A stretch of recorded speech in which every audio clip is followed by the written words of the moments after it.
Okay. Am I audible?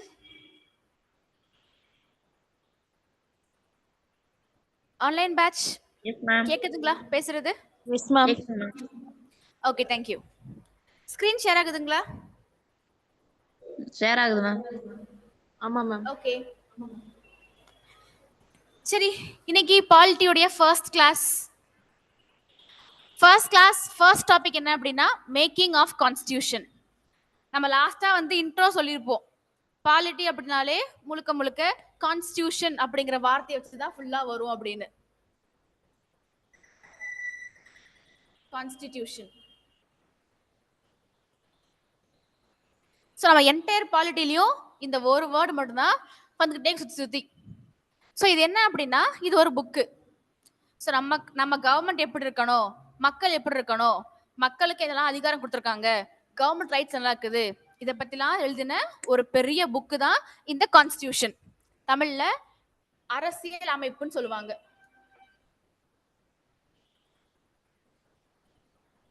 In fact இப்போதைக்கு இந்தியாவில் இதுதான் ஹையஸ்ட். ஸோ கான்ஸ்டியூஷன் தான் என்டர் இந்தியாவிலையும் மோஸ்ட் பவர்ஃபுல் ஒரு புக்கு. சரிங்களா? ஸோ இந்த இதை எப்படி உருவாக்குனாங்க அப்படிங்கிற ஹிஸ்டரி தான் இன்னைக்கு பார்க்க போறோம். ஃபர்ஸ்ட் கான்ஸ்டியூஷன்னா என்ன அப்படின்னா it is a set of rules and regulations. Rules and regulations to be followed by both citizens and government.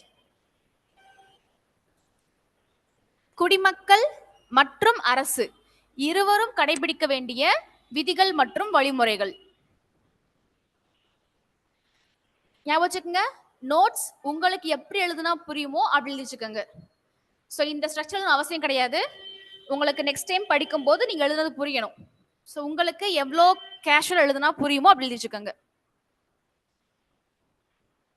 இதுல நமக்கு என்ன ஞாபகம் இருக்கணும் அப்படின்னா, கான்ஸ்டியூஷன் அப்படிங்கிறது கவர்மெண்ட்டுக்கு மட்டும் கிடையாது, மக்களுக்கும் சேர்த்துதான். ஸோ மக்களும் ஃபாலோ பண்ணணும், அட் த சேம் டைம் கவர்மெண்ட்டும் ஃபாலோ பண்ணணும். ரெண்டு பேருமே சேர்ந்து ஒரே ரோட்டை டிராவல் பண்ணும்போது தான் ப்ராப்பரா கவர்மெண்ட் நல்லா இருக்கும். ஸோ இந்த கான்ஸ்டியூஷனை எப்படி உருவாக்குனாங்க அப்படிங்கிற கதை தான் நம்ம இங்க பார்ப்போம். ஃபர்ஸ்ட், ஒரு நாட்டுக்கு கான்ஸ்டியூஷன் ஏன் தேவை? எப்படி நினைக்கிறீங்க? ஒரு நாட்டுக்கு கான்ஸ்டியூஷன் ஏன் தேவை நினைக்கிறீங்க? என்னப்பா? ஓகே, அதாவது ஃபாலோ பண்றதுக்கு நிறைய ரூல்ஸ் இருக்குது. நம்ம கிட்ட ஐபிசி இருக்குது, சிஆர்பிசி இருக்குது, எவ்வளவோ சட்டங்கள் இருக்குது இல்லையா? அப்படிலாம் இருக்கும்போது கூட நமக்கே ஒரு புக்கு தேவை, கான்ஸ்டியூஷன் தேவைப்படுது.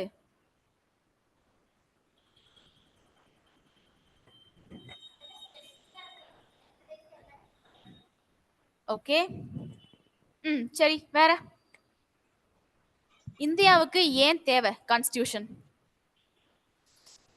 அது இல்லாமலே திருடுனா இவ்வளோ ஃபைனு, ரேப் பண்ண இவ்வளோ ஃபைன்னு சொல்லி போட்டு போயிட்டே இருக்கலாம் ரூல்ஸ் எல்லாம். அதுக்கு தான் நம்ம என்ன இருக்குது, ஐபிசி இருக்குது, சிஆர்பிசி இருக்குது, நிறைய ஆக்ட் இருக்குது. அப்படி இருக்கும்போது ஜெனரலைஸ்டான புக் எதுக்கு? To maintain equality, ma'am. என்னங்க? Equality, ma'am. To maintain equality. இல்ல, எனக்கு உங்க வாய்ஸ் வந்துட்டு ரொம்ப ஒரு மாதிரி ஸ்லோவா கேக்குது. இப்ப சொல்லுங்க. To maintain equality, ma'am. Okay, to maintain equality. சரி, வேற?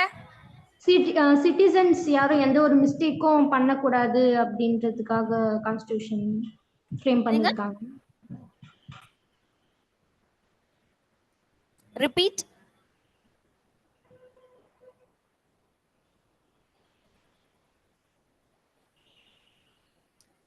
சரி, ஓகே. இப்போ நம்ம கவர்மெண்ட் என்ன பண்றாங்க, நாளைக்கு ஐபிசியை மாத்துறாங்கன்னு வச்சுக்கலாம். ஐபிசியை வச்சு என்ன பண்றாங்க அப்படின்னா, ஃபார் எக்ஸாம்பிள் இனிமேல் வந்துட்டு ரேப் பண்ணா பனிஷ்மெண்ட் கிடையாதுன்னு சொல்றாங்க.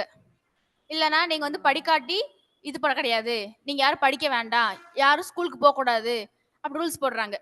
சும்மா எக்ஸாம்பிளுக்கு, இனிமேல் கேர்ள்ஸ் யாரும் ஒர்க் பண்ணக்கூடாது, இனிமேல் பாய்ஸ் யாரும் படிக்க கூடாது அப்படின்னு என்ன பண்றாங்க, ஐபிசி மாத்திரம் வச்சுக்கலாம்.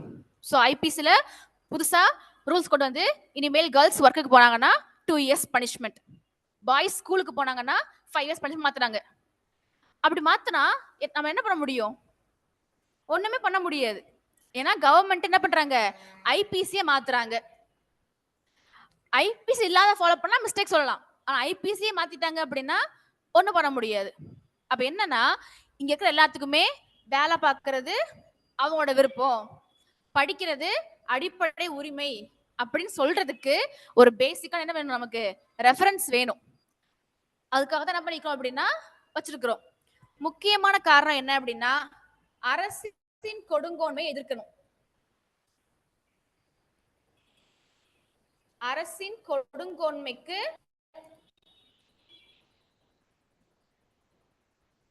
எதிராக இருக்கணும். அப்பதான் ஒரு கான்ஸ்டியூஷன் வந்து கரெக்டா இருக்கும். ஃபார் எக்ஸாம்பிள், ஐ மீன் இங்கிலீஷ்ல, to control the arbitrary power of government.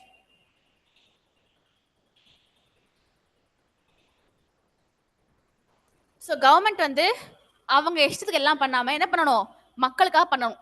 அப்ப கவர்மெண்ட்டை கண்ட்ரோல் பண்ணணும் அப்படின்னா அதுக்கு ஒரு சோர்ஸ் வேணும். அந்த சோர்ஸ் தான் நம்ம கான்ஸ்டியூஷன்.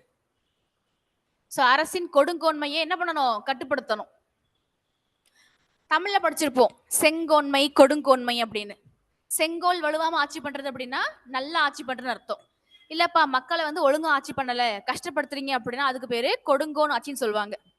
அப்ப அந்த மாதிரி கவர்மெண்ட் வந்துட்டு கொடுங்கோன் ஆட்சி பண்ணாம தடுக்கணும் அப்படின்னா அதுக்கு மக்களுக்கு இந்த ரைட்ஸ் எல்லாம் வேணும். அதை பத்தின புக்கு தான் இந்த கான்ஸ்டிடியூஷன். சரி, இந்த கான்ஸ்டிடியூஷனை ஃபர்ஸ்ட் உருவாக்குனது எப்படி அப்படிங்கிற ஹிஸ்டரி தான் நம்ம இன்னைக்கு பார்க்க போறோம்.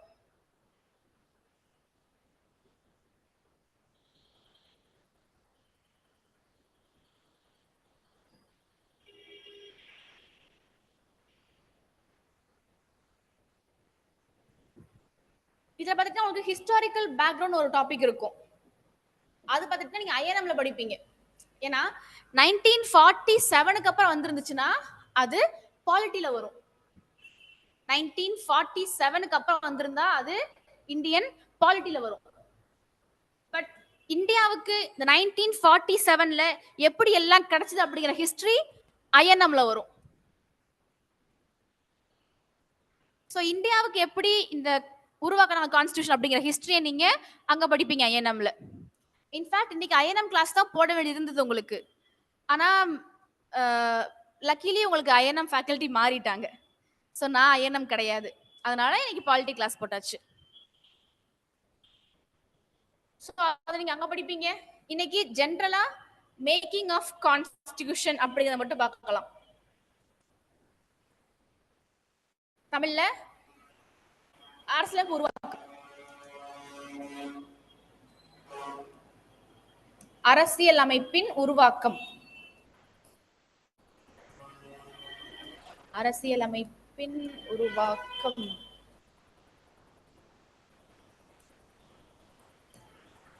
காலங்காலமா பிரிட்டிஷ் கிட்ட நம்ம என்னவா இருந்தோம்? ஒரு கண்ட்ரோல்ல இருந்தோம். நம்மள நிர்வாகம் பண்றது பூராமே அவங்க தான் பண்ணிட்டு இருந்தாங்க. ஸோ எங்களுக்கு நீங்க வேண்டாம், எங்களை நாங்களே பார்த்துக்கிறோம், ஸோ எங்களுக்கு தனியா ஒரு கான்ஸ்டிடியூஷன் வேணும் அப்படின்னு ஃபர்ஸ்ட் டிமாண்ட் பண்ணது யாரு அப்படின்னா 1934ல எம்என் ராய் அப்படிங்கிறவர் தான். ஸோ இந்தியாவிற்கென தனி அரசியலமைப்பு வேணும் அப்படின்னு கோரிக்கை வைத்தவர். The first person who demanded for a separate constitution for India.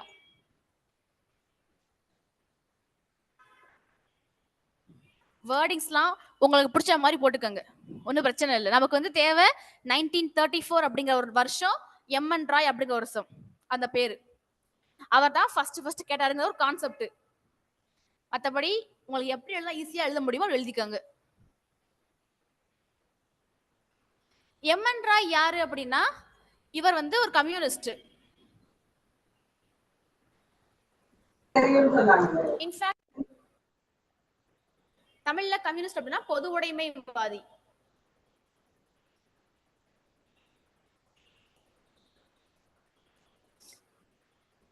இவர் தான் இந்தியாவுடைய முதல் கம்யூனிஸ்ட் சொல்லப்படுறாங்க. சம்டைம்ஸ் எக்ஸாம்ல who was the first communist in India அப்படின்னு கேட்டாங்கன்னா அது இவர் தான், எம்என் ராய். இன்ஃபேக்ட் 1925ல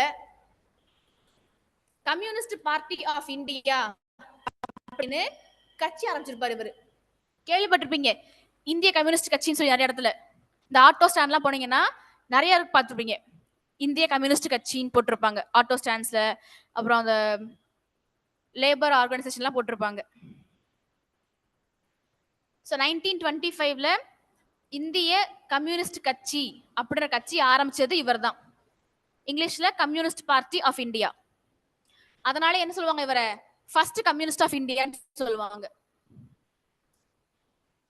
அதுக்கப்புறம் 1935ல இந்திய தேசிய காங்கிரஸ் கேட்டாங்க, ஆமா எங்களுக்கு தனியா ஒரு கான்ஸ்டிடியூஷன் வேணும் அப்படின்னு கேட்டிருப்பாங்க.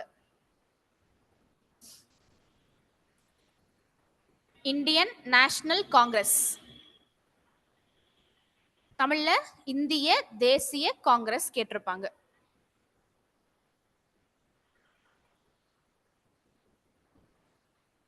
சரி, இவ்வளவு கேக்குறாங்களே கொடுக்கலாம் அப்படின்னு 1940ல முடிவு பண்ணிருப்பாங்க. 1940ல ஆகஸ்ட் அறிக்கை மூலமா சொல்லிருப்பாங்க,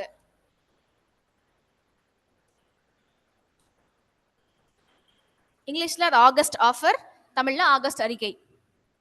ஸோ 1940 வந்த ஆகஸ்ட் ஆஃபர் சொல்லியிருப்பாங்க. ஆனா அதுக்குள்ள என்ன ஆகும்னா காந்திஜிக்கும் பிரிட்டிஷ்ல சண்டை வந்துடும். அப்புறம் அந்த இயக்கம் குவிட் இந்தியா மூமெண்ட், வெள்ளையில வெளியேறு இயக்கம், அது நடக்கும். அப்புறமா வேர்ல்டு வார் 2 வந்துடும். வேர்ல்டு வார் பிரிட்டிஷ் பயங்கரமான அடி, அப்படி இப்படி சொல்லி என்ன ஆகுது, இது நடக்காமலே போயிடுச்சு. ஆனா கடைசியா 1946ல அவங்க ஒத்துக்கிட்டாங்க. சரி ஓகே, இப்ப என்ன உங்களுக்கு தனியா விடணும் அவ்வளவுதானே, தனியாவே போய்க்கங்க அப்படின்னு சொல்லிட்டு பிரிட்டிஷ் கவர்மெண்ட் ஒத்துக்கிட்டாங்க. ஏன்னா செகண்ட் வேர்ல்டு வார்ல பிரிட்டிஷ் கவர்மெண்ட்டுக்கு பயங்கரமான அடி, எக்கனாமிக்கலா அவங்க ரொம்ப பாதிக்கப்பட்டாங்க. அப்படி இருக்கும்போது நம்மளையும் சேர்த்து மேய்க்க முடியாது அவங்களால. அப்ப என்ன பண்ணிட்டாங்க, அவங்க முடிவு பண்ணிட்டாங்க எப்படியோ போய் தொலை அப்படின்னு முடிவு பண்ணிட்டாங்க. ஸோ பிரிட்டிஷ் அக்செப்ட் பண்ணது 1946 கேபினெட் மிஷன் பிளான் மூலமா.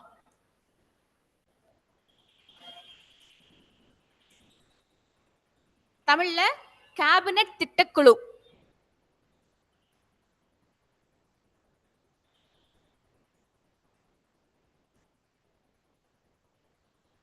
கேபினெட் திட்டக்குழு அவங்க மூலமா தான் என்ன பண்ணிக்கிறாங்க 1946ல ஒத்துக்கிட்டாங்க. சரி ஓகே பண்ணிக்கலாம் அப்படின்னு. ஆனா அவங்க என்ன பண்றாங்க அப்படின்னா ஒரு ரூல்ஸ் போடுறாங்க. என்ன அப்படின்னா, நீங்க மட்டுமே, அதாவது காங்கிரஸ் கட்சிக்காரங்க மட்டும் பார்த்து கேட்கறாங்க, நீங்களே உருவாக்குனீங்க அப்படின்னா உங்களுக்கு ஃபேவரா பண்ணிக்குவீங்க. ஸோ எல்லா அதிகாரங்களும் என்ன பண்ணுவீங்க, உங்களுக்கே வரமா நீங்க பண்ணிப்பீங்க. அப்படி பண்ணக்கூடாது. நீங்க ஒருவேளை உங்களுக்கான இதை உருவாக்கும் போது அந்த கேங்ல அந்த டீம்ல இந்தியாவுடைய எல்லா மக்களும் இருக்கணும், அந்த மாதிரி நீங்க பாருங்க. ஸோ அந்த மாதிரி இந்தியாவோட எல்லா தரப்பு மக்களும் சேர்ந்து உருவாக்குற ஒரு இதா இருந்துச்சுன்னா நாங்க ஓகே பண்றோம் அப்படின்னு சொல்றாங்க. காங்கிரஸ் கட்சி என்ன பண்றாங்க, இதை ஏத்துக்கிறாங்க. இந்தியாவில் இருக்கிற எல்லா பகுதியில இருந்தும் ஒரு மக்கள் கலந்துக்கணும் அப்படின்னா அதுக்கு ஒரே வழி என்ன பண்றது, எலெக்ஷன் வைக்கிறது தான். ஸோ 1946ல என்ன பண்றாங்க, எலெக்ஷன் வச்சு செலக்ட் பண்ணலாம்னு முடிவு பண்றாங்க. 1946ல எலெக்ஷனும் வைக்கிறாங்க. அதுல காங்கிரஸ் ஜெயிச்சது 208 சீட்ஸ். அப்ப இருந்த பெரிய கட்சி ரெண்டே ரெண்டு தான், ஒன்னு காங்கிரஸ், இன்னொன்னு முஸ்லீம் லீக். காங்கிரஸ் ஜெயிச்சது 208 சீட்ஸ், முஸ்லீம் லீக் ஜெயிச்சது 73 சீட்ஸ். அதுக்கப்புறம் இண்டிபெண்டன்ட் கேண்டிடேட்ஸ், அதாவது சுயேட்சை வேட்பாளர்கள், அவங்க பார்த்துட்டீங்கன்னா ஒரு 15 பேர் ஜெயிச்சிருப்பாங்க, 15 மெம்பர்ஸ். சுயேட்சை அப்படின்னா எனக்கு கட்சியே வேண்டாம் அப்படின்னு எந்த ஒரு கட்சியோட சிம்பலும் இல்லாம தனியா நிக்கிறவங்க, தமிழ்ல சுயேட்சை வேட்பாளர்கள். அவங்க வின் பண்றாங்க 15 பேர். சோ ஆப்வியஸா 208 சீட்ஸ் வாங்கி வின் பண்றது யாரு அப்படின்னா காங்கிரஸ் தான். இது முஸ்லீம் லீக்கு பிடிக்கல. அவங்க என்ன பண்றாங்க, இதுக்கு தான் சொல்றது, நாங்க கடைசி வரைக்கும் இந்தியால இருந்தோம் அப்படின்னா முஸ்லிம்களுக்கு என்ன ஆகும், உரிமை பறிக்கப்பட்டுக்கிட்டே இருக்கும். திரும்ப திரும்ப காங்கிரஸ்ங்கிறது ஹிந்துக்கள் இருக்க ஒரு இதுதான், நீங்களே வருவீங்க, முஸ்லிம்ஸ் நாங்க என்ன பண்ணணும் கடைசி வரைக்கும் இப்படியே போறதுதான் அப்படின்னு சொல்லிட்டு என்ன பண்றாங்க, அவங்க சண்டை ஆரம்பிச்சிட்டாங்க. ஸோ முஸ்லீம் லீக்குக்கு இந்த எலெக்ஷன் ரிசல்ட் பிடிக்கவே இல்லை, அதை ஞாபகம் வச்சுக்கோங்க. ஸோ எனிவேஸ் இப்ப காங்கிரஸ் கவர்மெண்ட்டை ஃபார்ம் பண்றாங்க.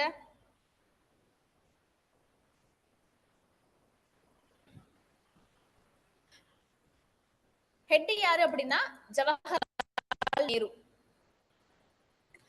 ஸோ 1946ல டெம்பரரியா ஒரு கவர்மெண்ட் ஃபார்ம் பண்ணிருக்காங்க இல்லையா, அதுக்கு பிரசிடென்ட் ஜவஹர்லால் நேரு.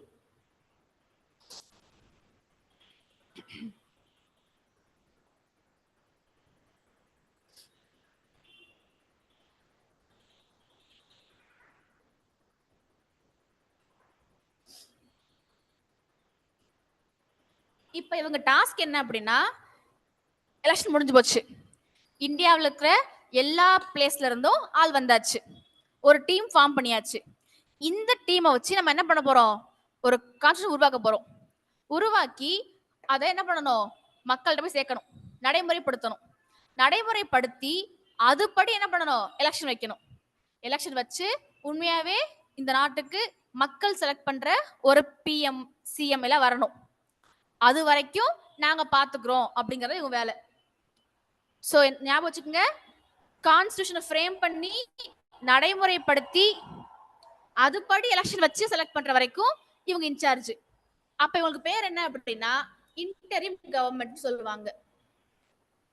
அதாவது தமிழ்ல இடைக்கால அரசுன்னு சொல்லுவாங்க. நமக்கு கேள்வி இப்படிதான் கேட்பாங்க, இடைக்கால அரசின் தலைவர் யார் அப்படிதான் கேட்பாங்க. தலைவர் Jawaharlal Nehru.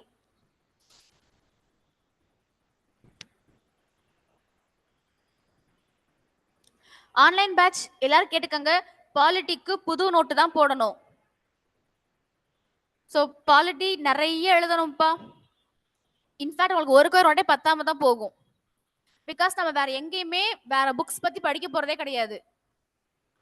One and only class notes மட்டும்தான் பாலிட்டிக்கு. அப்படிங்கிறப்போ நீங்க தயவு செஞ்சு வேற எது கூட மிக்ஸ் பண்ணி போட்டுறாதீங்க. Please use separate note for polity. Anyways, இவங்க பேருக்கு மட்டும்தான் இடைக்கால அரசு, ஆனா முழுசா 5 வருஷம் இருந்தாங்க. 1946ல இருந்து 1951 வரைக்குமே இவங்க தான் ஆட்சி பண்ணிட்டு இருந்தாங்க. ஏன்னா 1952ல தான் எலெக்ஷனே வச்சு என்ன பண்றாங்க, செலக்ட் பண்றாங்க. இவங்க தான் பிரைம் மினிஸ்டர், இவங்க எல்லாம் சீஃப் மினிஸ்டர் சொல்லி செலக்ட் பண்றாங்க.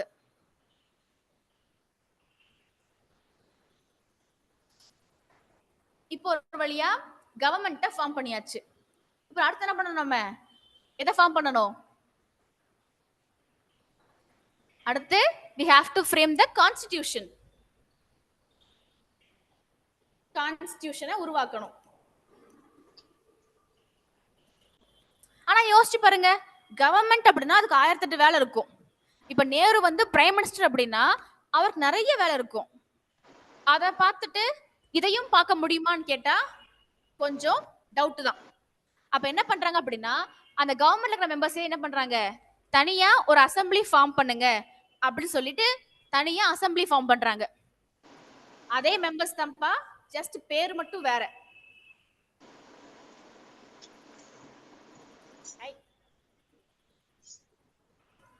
என்ன பேரு அப்படின்னா கான்ஸ்டிடியூவன்ட் அசம்பிளின்னு சொல்றாங்க.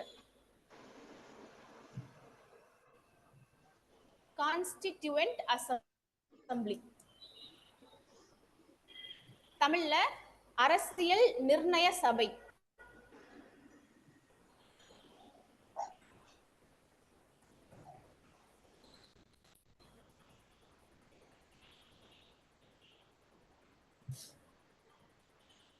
நம்ம கான்ஸ்டிடியூஷனை ஃப்ரேம் பண்ணதுல முக்கிய பங்கு இவங்களுக்கு தான் இருக்குது.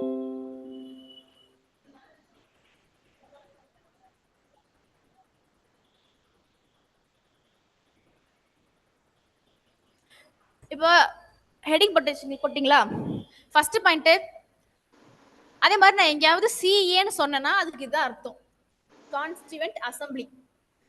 ஏன்னா லென்த்தா பேச முடியாதப்போ சும்மா சிஏ சொல்லுவேன், நீங்க புடிச்சுக்கோங்க. சிஏ அமைக்கப்பட்டது எப்போ அப்படின்னா டிசம்பர் 6. அமைக்கப்பட்ட நாள் டிசம்பர் 6, 1946. கான்ஸ்டிடியூவன்ட் அசம்பிளி அமைக்கப்பட்ட நாள். கவர்மெண்ட் ஃபார்ம் பண்ணது வேற நாள், அதை விட்டுருங்க. இந்த அசம்பிளி அமைக்கப்பட்டது டிசம்பர் 6. இவங்களுடைய ஃபர்ஸ்ட் மீட்டிங் நடந்தது, ரொம்ப ரொம்ப இம்பார்ட்டன்ட் क्वेश्चन. ஃபர்ஸ்ட் மீட்டிங் நடந்தது டிசம்பர் 9, 1946. ரொம்ப ரொம்ப இம்பார்ட்டன்ட் क्वेश्चन பா, டிசம்பர் 9ங்கிறது.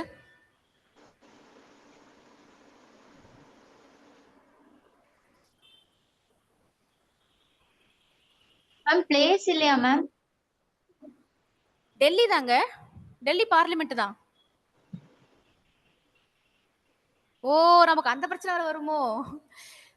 சென்ட்ரல் கவர்மெண்ட்ல பார்லிமெண்ட் அப்ப இருந்தே இருக்கிற ஒரே பிளேஸ் டெல்லி தான்.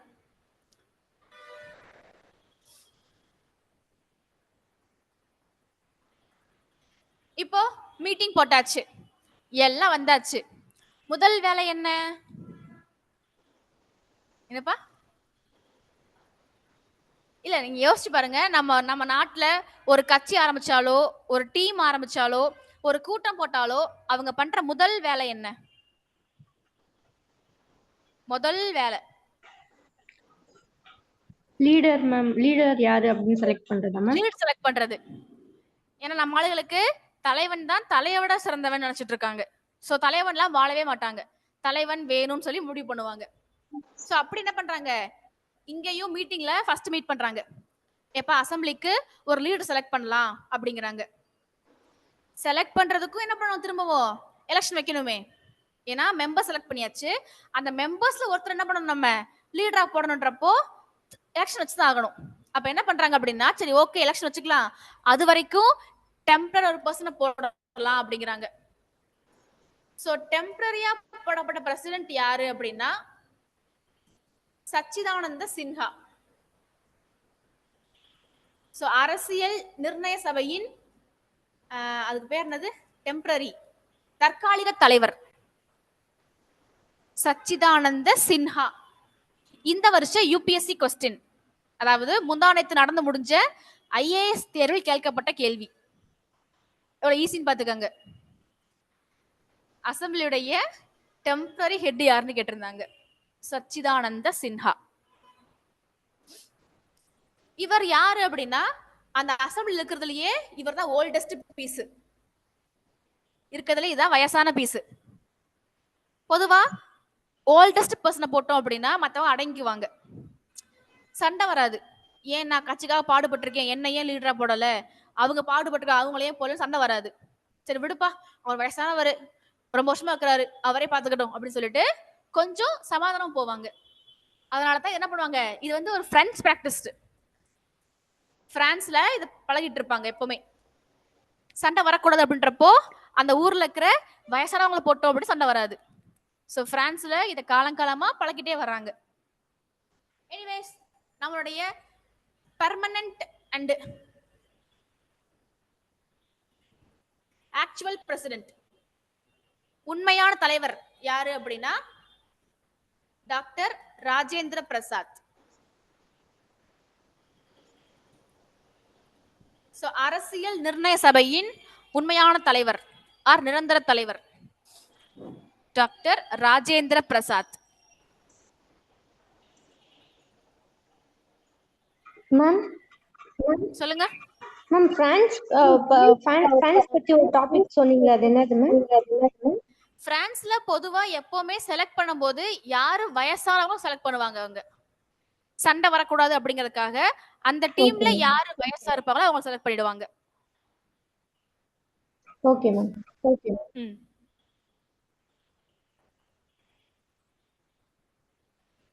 தலைவர் ராஜேந்திர பிரசாத். நெக்ஸ்ட் துணைத் தலைவர்கள், வைஸ் பிரசிடென்ட். எலெக்ஷன் வைப்பாங்க, 2 பேர் நிப்பாங்க எலெக்ஷன்ல. நம்ம நேரம் 2 பேருமே சேம் ஓட்டு வாங்குவாங்க. சோ வர வழி இல்லாம 2 பேரையுமே என்ன பண்ணுவாங்க, வைஸ் பிரசிடென்டா போட்டுருவாங்க. ஃபர்ஸ்ட் ஒன் ஹெச்சி முகர்ஜி, ரெண்டாவது விடி கிருஷ்ணமாச்சாரி.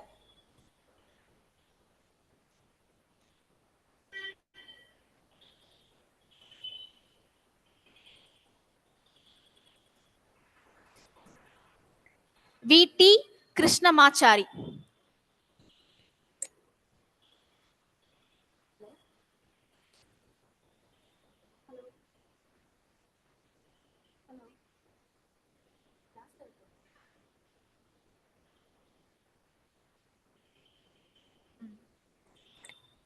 நெக்ஸ்ட் சட்ட ஆலோசகர், லீகல் அட்வைசர்.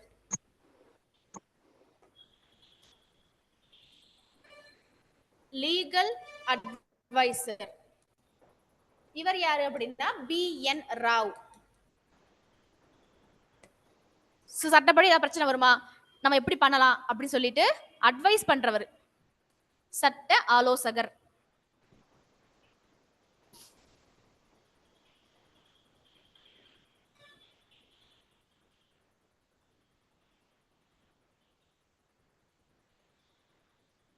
அதுக்கப்புறம் இந்த அசம்பிளிக்கு என்ன பண்றாங்க அப்படின்னா ஒரு சிம்பிள் சூஸ் பண்றாங்க.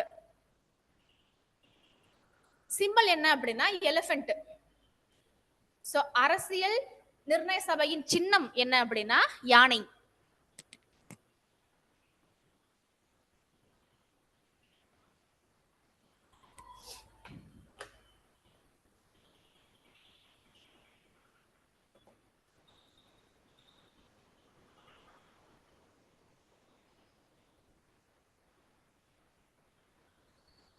அதுக்கப்புறம் அந்த சபையில இருந்த மொத்த பெண்கள் எண்ணிக்கை, டோட்டல் நம்பர் ஆஃப் women, இது கேட்பாங்க நம்மளுக்கு.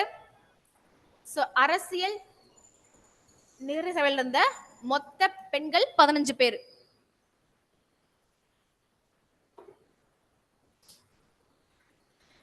நெக்ஸ்ட் கிளாஸ் வரும்போது அந்த 15 பேர் பேரும் நீங்க படிச்சுட்டு வரணும். This will be your homework. Okay, எழுதி வச்சுக்கோங்க. ஸோ பொதுவாக பாலிட்டி நோட்டுடைய last page is for homework. நீங்கள் லாஸ்ட் பேஜில் ஹோம்ஒர்க்ஸ் எழுதிட்டே வரலாம். ஒவ்வொரு கிளாஸ்லையுமே உங்களுக்கு ஹோம்ஒர்க்ஸ் இருக்கும். ஹோம்ஒர்க் பண்ணாமல் வந்தீங்க அப்படின்னா வெளியே தான் உட்காருவீங்க. வெளியில் உட்காந்து ஹோம்ஒர்க் பண்ணி முடிச்சுட்டு ஒப்பிச்சுட்டு அப்புறம் உள்ள வரலாம். ஆன்லைன் பேட்சாக இருந்தீங்க அப்படின்னா you will be remove from the class. அப்படியே என்ன பண்ணுவோம், கிளாஸ்ல இருந்து கட் பண்ணி விட்டுருவேன். புரிஞ்சுதுங்களா? Online batch okay. சோ 15 பெண்கள் இருந்திருக்காங்க. அந்த 15 பேரும் யாரு அப்படிங்கிற பேரு படிச்சுட்டு வந்துருங்க. இன்ஃபேக்ட் மொத்த ஸ்ட்ரென்த் பார்த்துட்டீங்க அப்படின்னா அசம்பிளியோடையது 389. 389. அதுல 208 காங்கிரஸ் வின் பண்ணியிருக்கிறாங்க, 73 முஸ்லீம் லீக் வின் பண்ணியிருக்கிறாங்க, 15 இண்டிபெண்டன்ட் வின் பண்ணியிருக்கிறாங்க,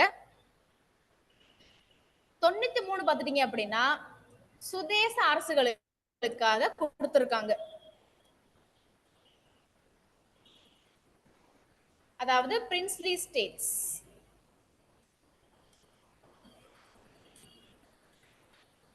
ஏன்னா அந்த காலத்துல இந்தியா ஆட்சி பண்ணும்போது ஃபுல் பகுதியெல்லாம் பிரிட்டிஷ்காரன் ஆட்சி பண்ணல. அங்கங்க சில கிங்கும் இருந்தாங்க. இப்ப என்ன பண்றாங்க, பிரிட்டிஷ்காரங்க சான்ஸ் தராங்க. இந்த பாருப்பா, நான் ஊரை விட்டு போறேன், நீ வேணும்னா இப்ப சேர்ந்துக்க, நீங்க எல்லாம் ஒரே ஊருக்காரங்க தானே, நீங்க எல்லாம் ஒன்னா வாழுங்க அப்படின்னு சொல்லி என்ன பண்றாங்க, பிரின்ஸ்லி ஸ்டேட்ஸுக்கும் ஆப்ஷன் தராங்க. ஆனா ஆரம்ப கட்டத்துல இதுல அவங்க ஆர்வம் காட்டல. அடப்போயா, எனக்கு என் நாடு என் மக்கள் இருக்காங்க, நான் எதுக்கு அங்க வரணும்னு சொல்லிட்டு ஆரம்ப கட்டத்துல அவங்க ஆர்வம் காட்டல. கடைசியா நம்ம ஆளு யாருப்பா, வல்லபாய் பட்டேல், சர்தார் வல்லபாய் பட்டேல், அவர் தான் போய் எல்லாரையும் பேசி கன்வின்ஸ் பண்ணி சேர்த்துச்சு இந்தியா கூட. So only he called as Iron Man of India. அதனால தான் அவரை இந்தியாவுடைய இரும்பு மனிதன் சொல்லுவாங்க.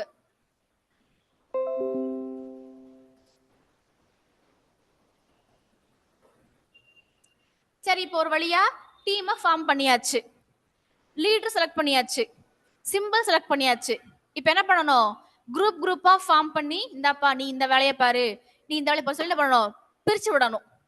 ஸோ அப்படி பார்த்துட்டீங்கன்னா இங்க மொத்தம் போடப்பட்டது 8 குழுக்கள் போடுறாங்க. ஸோ மேஜர் கமிட்டிஸ் மொத்தம் 8 போடுறாங்க. நமக்கு எக்ஸாம்ல இந்த 8 கமிட்டிஸ்க்குமே ஹெட் கேட்பாங்க யாருன்னு. So we have to study that. First one, union powers committee, அதாவது மத்திய அதிகார குழு.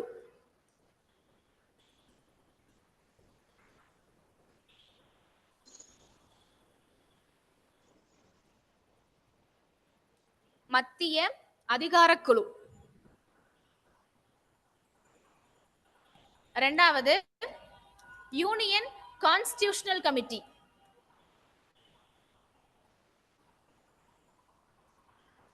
மத்திய அரசியலமைப்பு குழு.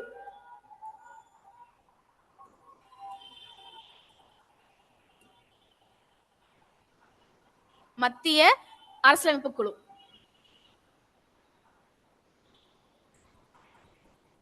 மூணாவது ஸ்டேட்ஸ் கமிட்டி, அதாவது மாநில குழு.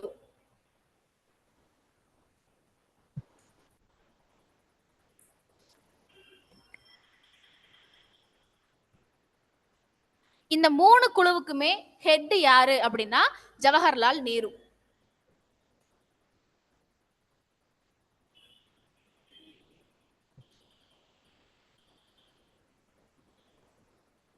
இந்த 3 குழுக்களுக்குமே ஹெட் ஜவஹர்லால் நேரு தான்.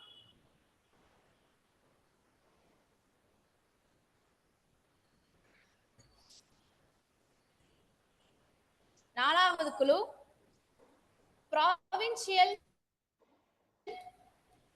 கான்ஸ்டிடியூஷனல் கமிட்டி, தமிழ்ல மாகாண அரசியலமைப்பு குழு.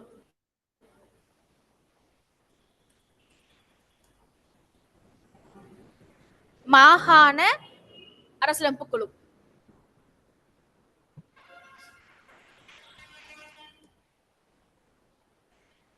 அஞ்சாவது ஃபண்டமெண்டல் ரைட்ஸ், அதாவது அடிப்படை உரிமைகள்.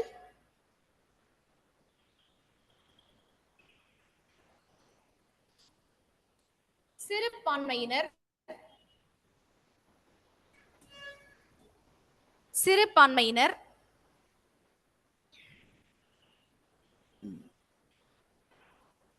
மற்றும்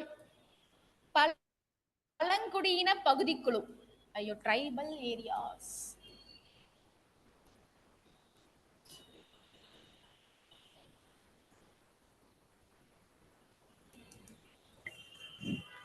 பழங்குடியின பகுதிக்குழு. இப்ப 4, 5 இது ரெண்டுக்கும் தலைவர் யாரு அப்படின்னா சர்தார் வல்லபாய் பட்டேல்.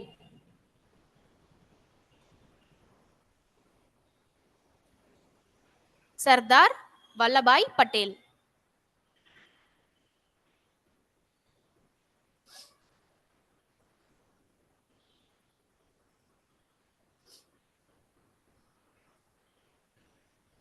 நெக்ஸ்ட் ஆறாவது குழு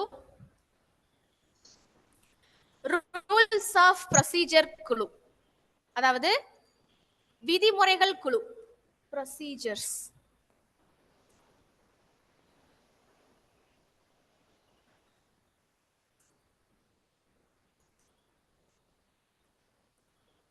விதிமுறைகள் குழு.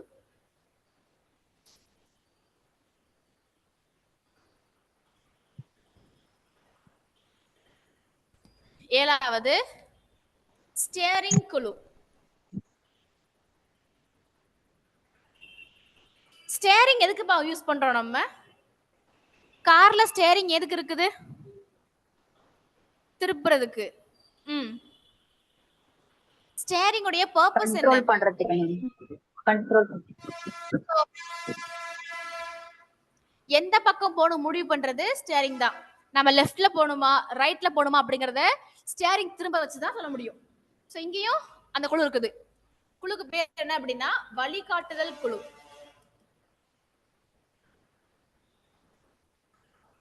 வழிகாட்டுதல் குழு.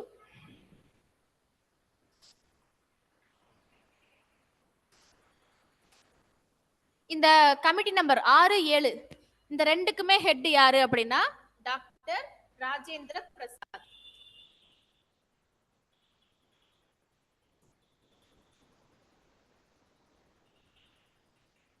டாக்டர் ராஜேந்திர பிரசாத்.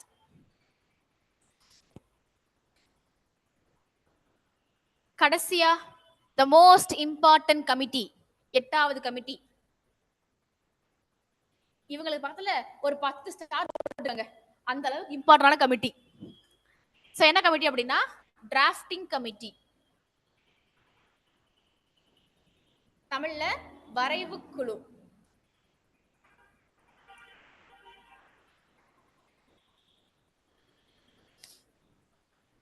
வரைவு குழு.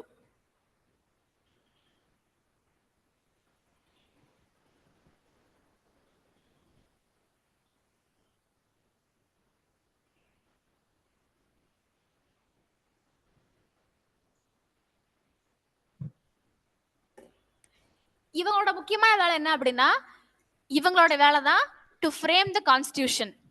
ஸோ இந்தியாவுக்கு என்ன பண்ணணும், ஒரு கான்ஸ்டியூஷனை ஃப்ரேம் பண்ணணும். ஹெட் யாருப்பா? Yes, doctor B.R. Ambedkar. So இந்தியாவுடைய கான்ஸ்டியூஷனை உருவாக்குனதே இந்த கமிட்டி தான், டிராஃப்டிங் கமிட்டி.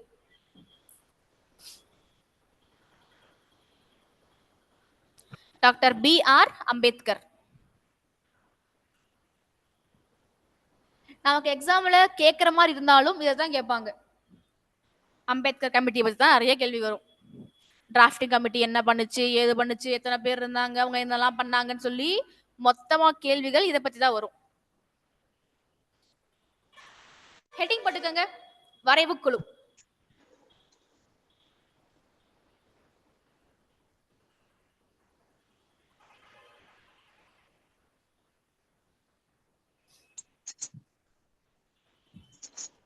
இப்ப என்ன பேக்ரவுண்ட் அப்படின்னா, இவங்க டீம் ஃபார்ம் பண்ணி அந்த 8 கமிட்டி போட்டாங்க இல்லையா, அதுக்கு முன்னாடியே இந்தியாவுக்கு ஃப்ரீடம் கிடைச்சிருச்சு. ஸோ ஆகஸ்ட் 15 முடிஞ்சு போச்சு. ஏன்னா இவங்க பொறுமையா ஒவ்வொரு டீமா ஃபார்ம் பண்ணி டீமுக்கு ஆள் செலக்ட் பண்ணி அதுக்கு லீடரை போட்டு இதான்ப்பா உங்க வேலை அப்படி சொல்றதுக்கு முன்னாடி என்ன ஆயிடுது, இந்தியாவுக்கு சுதந்திரம் கிடைச்சிருச்சு, பாகிஸ்தான் பிரிஞ்சு போயிடுச்சு. ஸோ நம்ம அசம்பிளில இருந்து என்ன ஆகுது அப்படின்னா, அந்த இவங்க யாரு, பாகிஸ்தான் முஸ்லீம் லீக் கட்சி பிரிஞ்சு போயிடுச்சு. ஸோ மொத்தம் 73 சீட்ஸ் இப்ப என்ன ஆயிடுச்சு, காலியா போயிடுச்சு. அதை ஞாபகம் வச்சுக்கோங்க.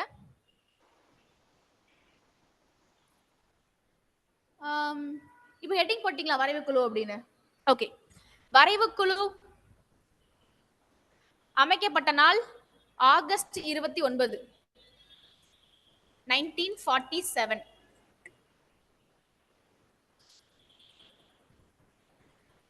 வரைவு குழு அமைக்கப்பட்ட நாள் ஆகஸ்ட் 29, 1947. ஸோ நம்ம இந்தியா ஃப்ரீடம் வாங்கி 14 டேஸ்க்கு அப்புறமா தான் போட்டிருக்காங்க. மொத்தம் இதுல 7 பேர் இருக்காங்க, 7 மெம்பர்ஸ் கமிட்டி.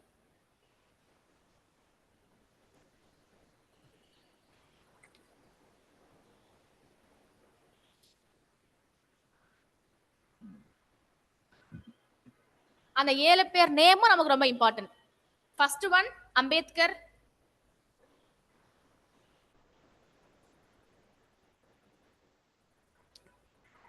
செகண்ட் ஒன் பாத்துட்டீங்க அப்படின்னா கோபாலசுவாமி ஐயங்கார்,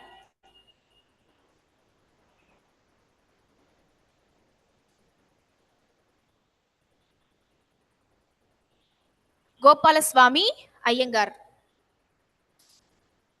மூணாவது அல்லாடி கிருஷ்ணசுவாமி ஐயர்.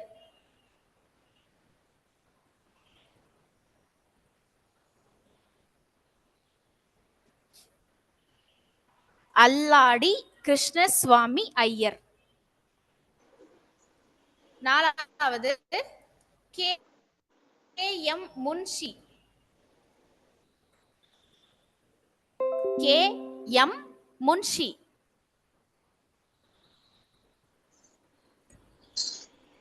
அஞ்சாவது சையத் முகமது சாதுல்லா.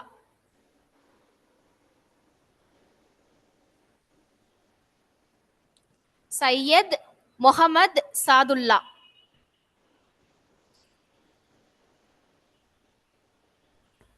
ஆறாவது மாதவ ராவ்.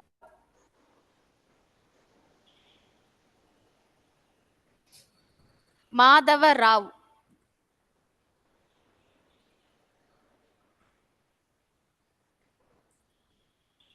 ஏழாவது டி கிருஷ்ணமாச்சாரி.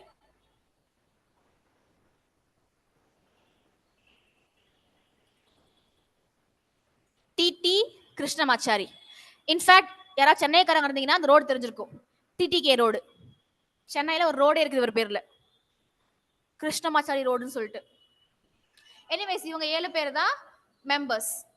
இதுல மாதவராவ் அண்ட் கிருஷ்ணமாச்சாரி இவங்க 2 பேரும் நடுவில் வந்தவங்க. ஏன் அப்படின்னா ஃபர்ஸ்ட் இங்க இருந்த மிட்டர் அப்படிங்கிற ஒரு பர்சனுக்கு உடம்பு சரியில்லாம போயிடுச்சு. ஸோ அவர் மேம் இல்லப்பா வாய்ஸ் நான் ரொம்ப வரல, நீங்க வேற. ஃபர்ஸ்ட் இருந்தவர் மிட்டர் அப்படிங்கிறவர் தான். அவருக்கு உடம்பு சரியில்லாம போயிடுச்சு. சோ என்ன பண்ணிட்டாரு அவரு, நான் வரலப்பா, நீங்க எனக்கு பதில வேற பர்சனை போடுங்கன்னு சொல்லிட்டாரு. சோ மிட்டர் ரீப்ளேஸ் பண்ணவர் தான் மாதவ ராவ். அதே மாதிரி கிருஷ்ணமாச்சாரி பிளேஸ்ல ஃபர்ஸ்ட் இருந்தவர் கைத்தான், டிபி கைத்தான். இந்த கைத்தான் செத்து போய் சைத்தான் ஆயிட்டாரு. அதனால அவருக்கு பதில் வந்தவர் தான் டிடி கிருஷ்ணமாச்சாரி.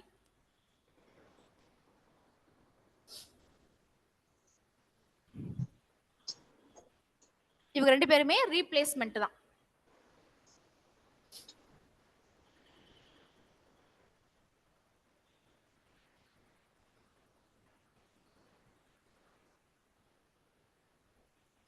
இப்ப சொல்லிட்டாங்க, சரிப்பா இந்தாங்க 7 பேர் இருக்கீங்க, 7 பேரும் போய் என்ன பண்ணுங்க, இந்தியாவுக்குன்னு சொல்லி எல்லா மக்களும் அக்செப்ட் பண்ற மாதிரி ஒரு கான்ஸ்டிடியூஷனை ஃப்ரேம் பண்ணுங்கன்னு சொல்லிட்டாங்க. ஜஸ்ட் இமேஜின், நம்ம என்ன பண்ண முடியும்? இப்ப நம்ம சொல்றாங்க இப்ப உருவாக்கு அப்படின்னு, நமக்கு என்ன தெரியும்? காலங்காலமா கிட்ட ஒரு 300 வருஷமா வேற கண்ட்ரியுடைய இதுல நம்ம கீழே இருந்திருக்கிறோம். அப்படி இருக்கும்போது நம்மளுக்கு வெளி உலகத்தை பத்தி எதுவுமே தெரியாது. இன்ஃபேக்ட் இப்போதே உங்ககிட்ட கையில போன் இருக்கு, டெக்னாலஜி எல்லாமே இருக்குது. இப்ப கையில உங்ககிட்ட போனை கொடுத்துட்டு அமெரிக்கா பத்தி சொல்லுங்கன்னு சொன்னா நம்ம யோசிப்போம். அமெரிக்கா ஃபாலோ பண்றது எந்த மாதிரி கான்ஸ்டிடியூஷன் சொல்லுங்கன்னு சொல்லி கேட்டோம்னா நம்ம என்ன பண்ண முடியாது, தெரியாது, சொல்ல தெரியாது. மொபைல் போன்ல பண்ணா கூட பண்ண முடியாது, டவுன்லோட் பண்ண நம்மளால. ஆனா அந்த காலத்துல போன் இல்ல, டெக்னாலஜி இல்ல, எதுவுமே இல்ல. அப்படி இருக்கும்போது என்ன பண்ணணும், நமக்குன்னு சொல்லி உன்னை உருவாக்கணும். அப்ப என்ன பண்றாங்க அப்படின்னா யோசிக்கிறாங்க, என்னடா பண்றது, நமக்குன்னு சொல்லி உருவாக்கணுமே, அதுவும் பெஸ்டா வரணும், நாம வெறும் 7 பேர் தான் இருக்கிறோம், அப்ப என்ன பண்ணலாம் யோசிக்கும் போது ஐடியா வராங்க. ஃபர்ஸ்ட் நம்ம என்ன பண்ணலாம், மத்த கண்ட்ரிஸ் என்ன பண்றாங்கன்னு பார்க்கலாம், மத்த கண்ட்ரிஸ் எப்படி ஃபாலோ பண்றாங்கன்னு பார்த்துட்டு முடிஞ்சா நம்ம அதே மாதிரி ஃபாலோ பண்ணிக்கலாம் அப்படின்னு நினைக்கிறாங்க. சரி ஓகே, நம்ம பண்ணும்போது சூஸ் பண்ற கண்ட்ரி பெஸ்டாக நினைக்கிறாங்க. அப்ப என்ன பண்ணலாம், ஃபர்ஸ்ட் நம்ம கிட்டத்தட்ட கண்ட்ரியா போய் பார்க்கலாம். ஒவ்வொரு கண்ட்ரிக்கா போய் நம்ம என்ன பண்ணலாம், அவங்க கான்ஸ்டியூஷன் வாங்கி பார்க்கலாம்.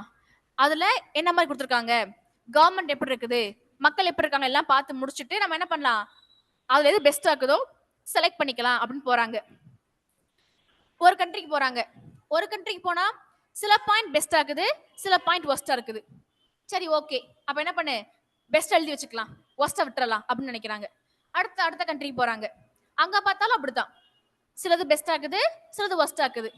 அப்ப என்ன பண்றாங்க அப்படின்னா ஒவ்வொரு கண்ட்ரிக்கா போய் பெஸ்ட் மட்டும் எழுதிட்டு வராங்க. எதெல்லாம் பெஸ்ட் இருக்கோ அதை மட்டும் என்ன பண்றாங்க, லிஸ்ட் பண்றாங்க. எழுதிட்டு வந்து என்ன பண்றாங்க, இங்க வந்து டிஸ்கஸ் பண்ணிக்கலாம் முடிவு பண்றாங்க. அந்த மாதிரி இந்த 7 பேரும் போன கண்ட்ரிஸ் மொத்தம் எத்தனை அப்படின்னா 60 கண்ட்ரிஸ் போயிருக்காங்க.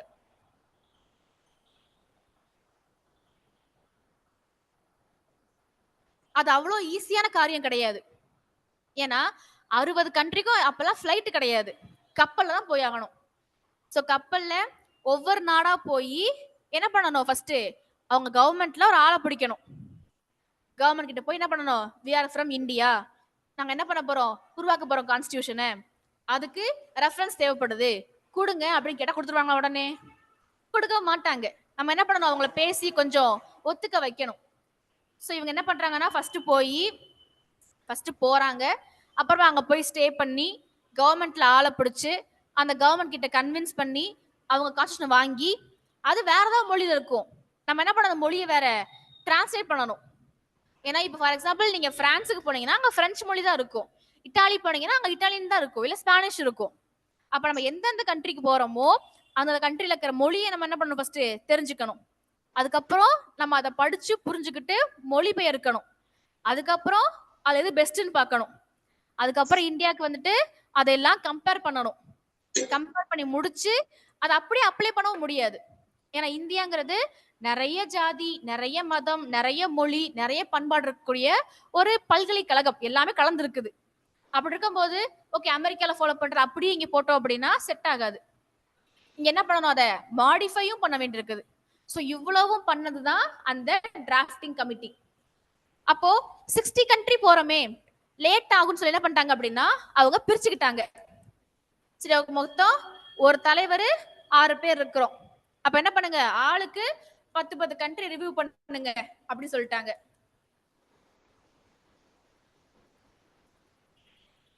அவங்க எல்லாருமே 10 கண்ட்ரி கான்ஸ்டிடியூஷன் என்ன பண்றாங்க, ரெஃபர் பண்ணி ரிவ்யூ பண்றாங்க. சோ அவங்க படிச்ச வரைக்கும் என்ன பண்றாங்க, இப்ப நான் 10 பேர் இருக்கேன் அப்படின்னா நான் படிக்கிறேன், நான் படிச்ச வரைக்கும் பாயிண்ட் பண்றேன், ஓகே இதெல்லாம் பெஸ்ட் பாயிண்ட் அப்படின்னு. அடுத்து இவங்க படிக்கிறாங்க, இவங்க என்ன பண்றாங்க, அந்த பாயிண்ட்லாம் எழுதி வைக்கிறாங்க. கடைசியா வந்து என்ன பண்றாங்க, அதெல்லாம் சேர்த்து டிஸ்கஸ் பண்ணி அப்ரூவ் பண்றாங்க. சரி, மெம்பர்ஸ் 10 கண்ட்ரி தானே, படிச்சு முடிச்சிடலாம், அவ்வளவு பிரச்சனை கிடையாது. ஆனா தலைவர் அதை அக்செப்ட் பண்ற ஆளு. அப்ப கேட்பான், நான் கொடுத்த 3வது பாயிண்ட விட அவன் கொடுத்த 7வது பாயிண்ட் ஏன் சூஸ் பண்ணீங்க அப்படி கேட்பாங்க இல்லையா? ஏன் இந்த 3rd பாயிண்ட் நல்லா தானே இருக்குது, நீங்க ஏன் அவன் கொடுத்த 7th பாயிண்ட் போனீங்க, அப்படி என்ன பெஸ்ட் கேட்பாங்க. அப்போ சமாளிக்கணும். அதுக்கு என்ன ஒரே வழி, 60ஐயும் படிக்கிறது தான் ஒரே வழி. சோ இந்த உலகத்திலேயே 60 கண்ட்ரி இதையும் படிச்ச ஒரே ஆளு டாக்டர் BR அம்பேத்கர். ஏன்னா அவரை சைன் பண்ணி ஆகணும். அவர் சைன் பண்றாரு அப்படின்னா அது பெஸ்டா இருக்கணும். ஓகே, இந்தியாவுக்கு பார்லிமெண்டரி முறை தான் சரி சொல்லி எப்படி சொல்றீங்க கேட்பாங்க. பிரிட்டிஷ் ஃபாலோ பண்றாங்கல்ல, அதையே போட வேண்டியதானே, இங்கேயே நீங்க வேற மாதிரி போடுறீங்க, அமெரிக்கா போட வேண்டியதானே அப்படி சொல்லி 1000 கேள்வி வரும். அந்த கேள்விக்கெல்லாம் சரியா ஆன்சர் பண்ணணும் அப்படின்னா எல்லாம் படிச்சிருக்கணும். அப்ப நம்ம வரலாற்றுல நமக்கு தெரிஞ்ச வரைக்கும் இந்த 60ஐயும் படிச்ச ஒரே ஆளு அம்பேத்கர் மட்டும்தான்.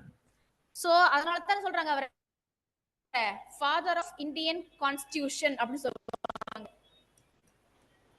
இந்திய அரசியலமைப்பின் தந்தை யாரு, அம்பேத்கர் தான். இதான் சிற்பின்னு சொல்லுவாங்க, chief architect of Indian constitution, இந்திய அரசியலமைப்பின் சிற்பி அப்படியும் சொல்லுவாங்க அவரை.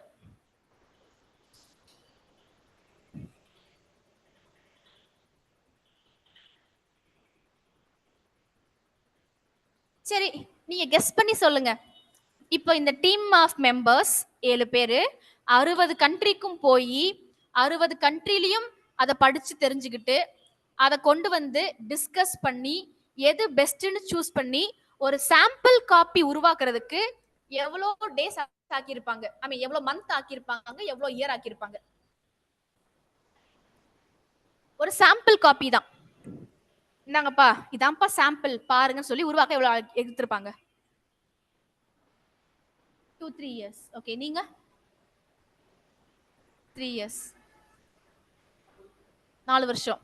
ஆன்லைன் பேட்ச் நீங்க சொல்லுங்க. ஒரு சாம்பிள் காப்பியை உருவாக்குறதுக்கு இந்த 7 பேர் எவ்வளோ வருஷம் இல்ல எவ்வளோ மாசம் எடுத்திருப்பாங்க?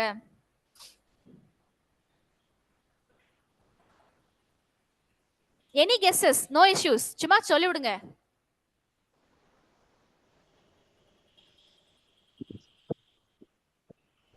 எவ்வளோப்பா? 3 years ma'am. 3 years. 3 years. Okay, மத்தவங்க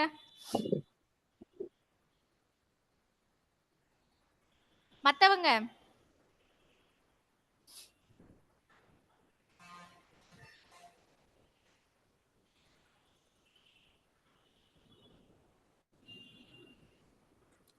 தனுஷியா, ரேகா, கீர்த்திகா பதில் சொல்லுங்க. மத்தவங்க எல்லாம் இருக்குங்க, எல்லா பேரையும் பாக்குறேன். சுமதி, ராம்கோபால், பிரேமலதா, சுஜான், சாஸ்தா, ஜெரின், சோஃபியா.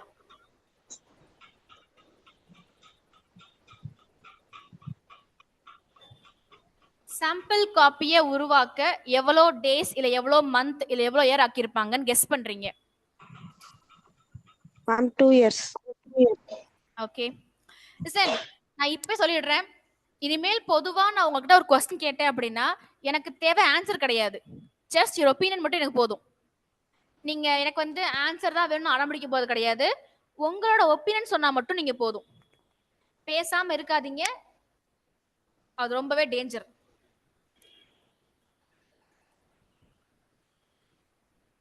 ஆன்லைன் வேற யாரும் சொல்லணுமா? 5 years ma'am. Okay, 5 years. 3 years ma'am. 3 years. 4 years ma'am. நம்மலாம் என்ன இங்க வளர்ந்து பழகுனவங்க, இந்த ஜெனரேஷன்ல நம்ம வளர்ந்து பழகிட்டோம். ஸோ நம்மளோட கெஸ் படி 3 years, 2 years, 5 yearsனு போடுறது தப்பு இல்லை. ஏன்னா இப்போவுமே ஒரு வேலை கொடுத்தோம்னா அப்படிதான் ஆக்குறாங்க நம்ம ஆளுங்க. ஸோ கணிப்பு அவ்வளோ ஒன்றும் மிஸ்டேக் இல்லை. எனிவேஸ் நம்ம 7 பேர் கொண்ட டீம் 60 கண்ட்ரிக்கும் போய் டிராஃப்ட் காப்பியை கண்ட்ரிக்கு போய் ரெஃபர் பண்ணி டிஸ்கஸ் பண்ணி டிராஃப்ட் ரெடி பண்ணி சாம்பிள் கொடுத்தது within 141 days. In fact drafting committee மொத்தமா மீட் பண்ணதே வெறும் 141 days தான். அந்த 141 daysக்குள்ளேயே என்ன பண்ணிட்டாங்க, இத்தனை கண்ட்ரிக்கும் போய் ரெஃபர் பண்ணிட்டு வந்து கொடுத்துட்டாங்க. சோ அந்த அளவுக்கு திறமசாலிக தான் நம்ம ஆளுங்க.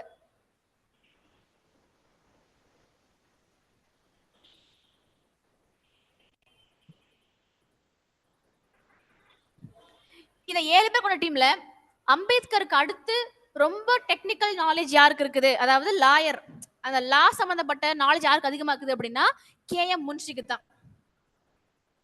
இவரும் ஒரு பயங்கரமான லாயர், ரொம்ப நேர்மையான நல்லா செம நாலேஜ் இருக்கக்கூடிய ஒரு லாயர் தான்.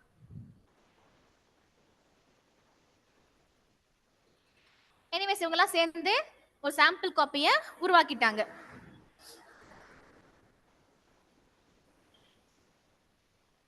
ஆகஸ்ட் 29 போட்டிருக்காங்க. நம்ம எதுக்கு என்ன பண்ணலாம், செப்டம்பர் வச்சுக்கலாம். செப்டம்பர், அக்டோபர், நவம்பர், டிசம்பர் முடியும் போது அவங்க என்ன பண்ணிட்டாங்க, முடிச்சுட்டாங்க. இப்ப என்ன பண்றாங்க அப்படின்னா சாம்பிள் காப்பி ரெடி பண்ணிட்டு பிப்ரவரி மந்த் 1948 அத பொதுமக்கள் பார்வைக்கு வைக்கிறாங்க. சோ பொதுமக்கள் பார்வைக்கு என்ன பண்றாங்க அப்படின்னா வைக்கிறாங்க. எதுக்காக அப்படின்னா மக்கள் பார்த்துக்கிட்டு தெரிஞ்சுக்கட்டும், இதைத்தான் என்ன பண்ண போறோம், மக்களுக்காக உருவாக்க போறோம் தெரிஞ்சுக்கட்டும். அவங்க தெரிஞ்சுக்கிட்டு ஏதாவது குறை நிறைகள் இருந்துச்சு அப்படின்னா சொல்லட்டும் அப்படின்னு பப்ளிக் கிட்ட சான்ஸ் கொடுக்குறாங்க. உலகத்துல எந்த நாடு இது பண்ணது கிடையாது. கான்ஸ்டிடியூஷனை ஃப்ரேம் பண்ணிட்டு இன்னும் கவர்மெண்ட் கிட்டே போகல. அவங்க கவர்மெண்ட் போறதுக்கு முன்னாடி என்ன பண்றாங்க, ஃபர்ஸ்ட் மக்கள்கிட்ட போறாங்க. ஏன்னா இது நடக்க போறது மக்களுக்காக தான். சோ மக்கள் நீங்க பாருங்க, உங்களுக்கு பிடிச்சிருக்குதா, ஏதாவது மாற்றம் தேவையான்னு பாருங்கன்னு சொல்லி மக்கள்கிட்ட சான்ஸ் கொடுக்குறாங்க. அதுக்காக அவங்க என்ன பண்றாங்க, டைமும் கொடுக்குறாங்க. 8 months டைம் கொடுக்குறாங்க. In fact 6 month time for correction. அதாவது மக்கள் என்ன பண்ணலாம், அந்த 6 மாசம் அவங்களுடைய பாயிண்ட் சொல்லலாம். அந்த பாயிண்ட வச்சு ரெடி பண்ணி என்ன பண்றாங்க, மொத்தமா 8 monthsக்குள்ள திரும்ப கொடுக்க போறாங்க டிராஃப்ட். சோ மக்கள் நிறைய கரெக்ஷன் சொல்றாங்க. அப்படி பண்ணாதீங்க, இப்படி பண்ணுங்க, இப்படி பண்ணுங்க, எங்களுக்கு இந்த மாதிரி வேணும், அந்த மாதிரி வேணும்னு சொல்லிட்டு நிறைய கரெக்ஷன் சொல்றாங்க. அது ஒவ்வொன்றா இவங்க என்ன பண்றாங்க, ஃபாலோவும் பண்றாங்க. எதெல்லாம் பண்ண முடியுமோ அதையெல்லாம் கரெக்ஷனும் பண்றாங்க அவங்க. சரி இது மக்களுக்கு பிடிக்கலன்னு சொல்றாங்க, அப்ப இதை மாத்தலாம். அதை பிடிக்கலன்னு சொல்றாங்க, அதை மாத்தலாம், பார்க்கலான்ற மாதிரி மாத்த முடியுது. சில ப்ரொவிஷன் சில மக்களுக்கு ஓகேன்னு தோணும், சில பேருக்கு வேணான்னு தோணும். அப்ப என்ன பண்ணுவாங்க, எது பொதுவோ அதை ஃபாலோ பண்ணுவாங்க. ஸோ 8 மாசம் கேப் முடிஞ்சிருச்சு. அதுக்கப்புறமா நவம்பர் 4 நவம்பர் 4, 1948 அதை சப்மிட் பண்றாங்க. இதுதான் ஃபைனல் டிராஃப்ட். இந்தப்பா மக்கள்லாம் பார்த்து முடிச்சிட்டாங்க, அடுத்து நீங்க பாருங்க அப்படி சொல்லிட்டு கான்ஸ்டிடியூவன்ட் அசெம்பிளியில் சப்மிட் பண்றாங்க.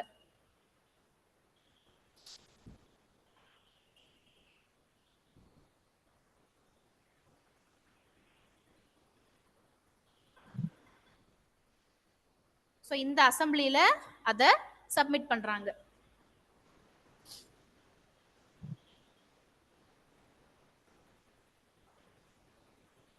இப்போ நம்ம டர்னிங்.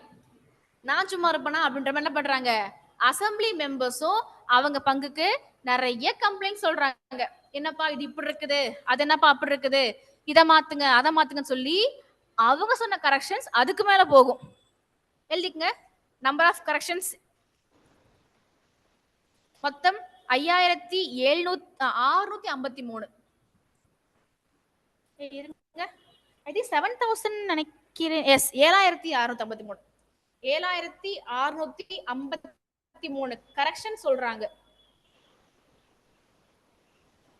இத பண்ணுங்க, இது சரியில்லை, அதை பண்ணுங்க, என்னப்பா இது பண்ணி வச்சிருக்கீங்க, உருப்படியா ஒண்ணு கூட இல்ல அப்படின்ற மாதிரி கரெக்ஷன்ஸ் மட்டுமே அவங்க 7600 சொல்றாங்க.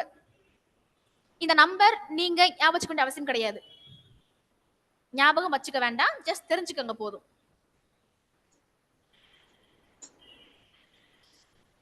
மேம் கரெக்ஷன் வந்து கான்ஸ்டியூஷன் அசம்பிளில சொல்றாங்களா மேம்? எஸ், அசம்பிளில சொல்றாங்க இவ்ளோ கரெக்ஷன்ஸ். ஓகே. இந்த கரெக்ஷன்ஸ்ல அவங்க அக்செப்ட் பண்ணது 2473 கரெக்ஷன்ஸ் அவங்க என்ன பண்றாங்க, அக்செப்ட் பண்றாங்க. சரி ஓகே, நாங்க கரெக்ஷன் பண்றோம் அப்படின்னு சொல்லிட்டு 2473 கரெக்ஷன்ஸ அவங்க கரெக்ட் பண்றாங்க.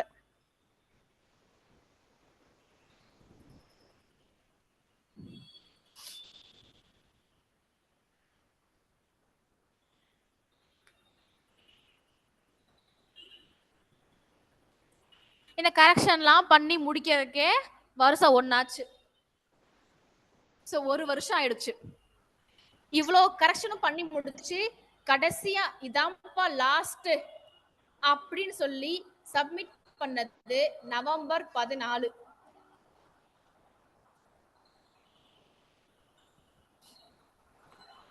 நவம்பர் 14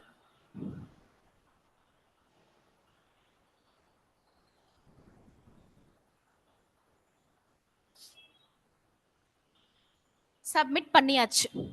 இந்தாங்க நான் கரெக்ஷன்லாம் பண்ணி முடிச்சுட்டேன், நீங்க உடனே என்ன பண்ணுங்க, வாசிச்சு பார்த்து சைன் பண்ணுங்கன்னு சொல்லி கொடுத்துட்டாங்க. இப்ப என்ன பண்ணுவாங்க, அத பார்லிமெண்ட்ல வாசிப்பாங்க. அவ்வளோ பெரிய புக்கையும் ஒவ்வொரு பாயிண்டா வாசிச்சு வாசிச்சு வாசிச்சு வாசிச்சு முடிச்சது நவம்பர் 26.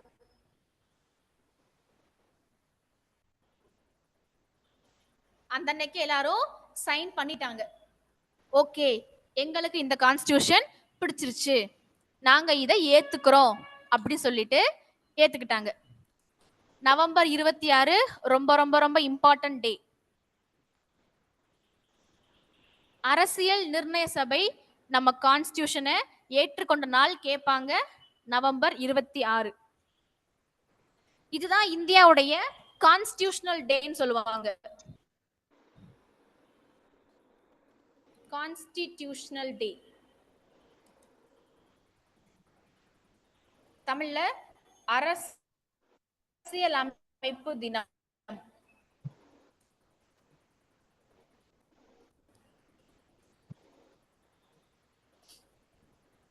हिंदी में கேளியே, சம்டைம்ஸ் ஹிந்திலையும் கேட்பாங்க சம்விதான் திவாஸ். பிகாஸ் நம்மளை கன்ஃபியூஸ் பண்றதுக்காக கேள்விகள் ஹிந்திலையும் கேட்கப்படலாம். டிஎன்பிஎஸ்சி தானே, ஹிந்தி வர நினைச்சுக்க வேண்டாம். நமக்கு ஆப்பிக்க முடிவு பண்ணிட்டாங்க அப்படின்னா எல்லா மொழியும் கேட்பாங்க. ஸோ ஹிந்தில இதுக்கு பேர் என்ன அப்படின்னா சம்விதான் திவாஸ்.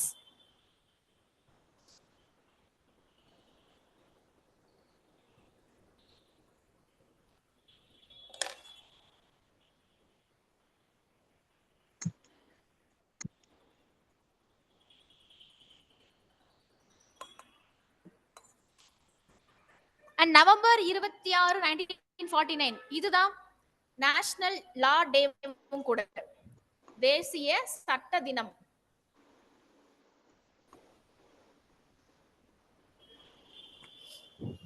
நேஷனல் லா டே.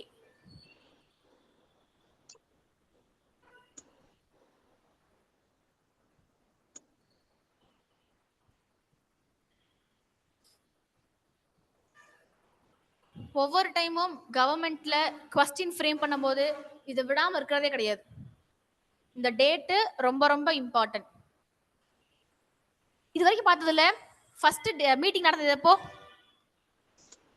மீட்டிங் ஃபர்ஸ்ட் எப்ப நடந்துச்சு? ஃபர்ஸ்ட் மீட்டிங் கேட்டேன் நானு. டிசம்பர் 9. டிசம்பர் 9. ஸோ அந்த டேட்டு ரொம்ப இம்பார்ட்டன்ட். அதுக்கப்புறம் இம்பார்ட்டன்ட் இந்த டேட்டு தான், நவம்பர் 26, 1949. ஏன்னா அந்த அன்னைக்கு தான் என்ன பண்ணிக்கிறாங்க, அசம்பிளி கான்ஸ்டிடியூஷனை ஏத்துக்கிட்டாங்க. அதுக்கப்புறம் அது நடைமுறைக்கு வந்த நாள் தான் ஜனவரி 26. நம்ம கான்ஸ்டிடியூஷன் நடைமுறைக்கு வந்தது ஜனவரி 26, 1950.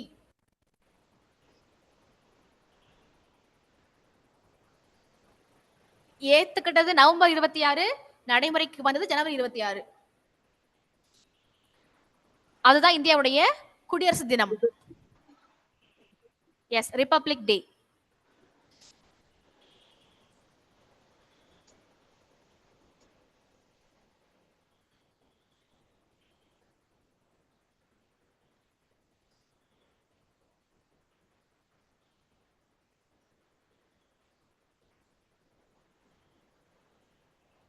ஓகே, நான் எரேஸ் பண்ண ஆரம்பிக்கிறேன்.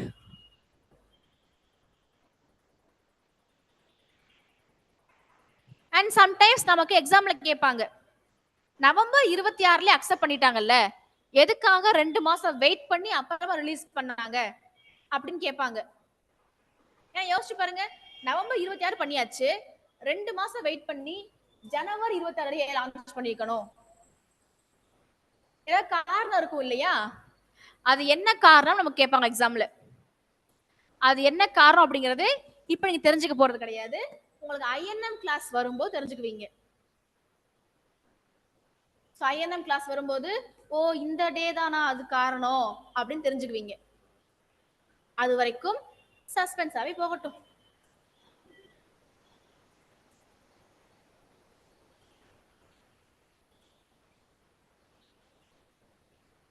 இப்போ ஹெட்டிங் போட்டுங்க, எக்ஸ்ட்ரா பாயிண்ட்ஸ்.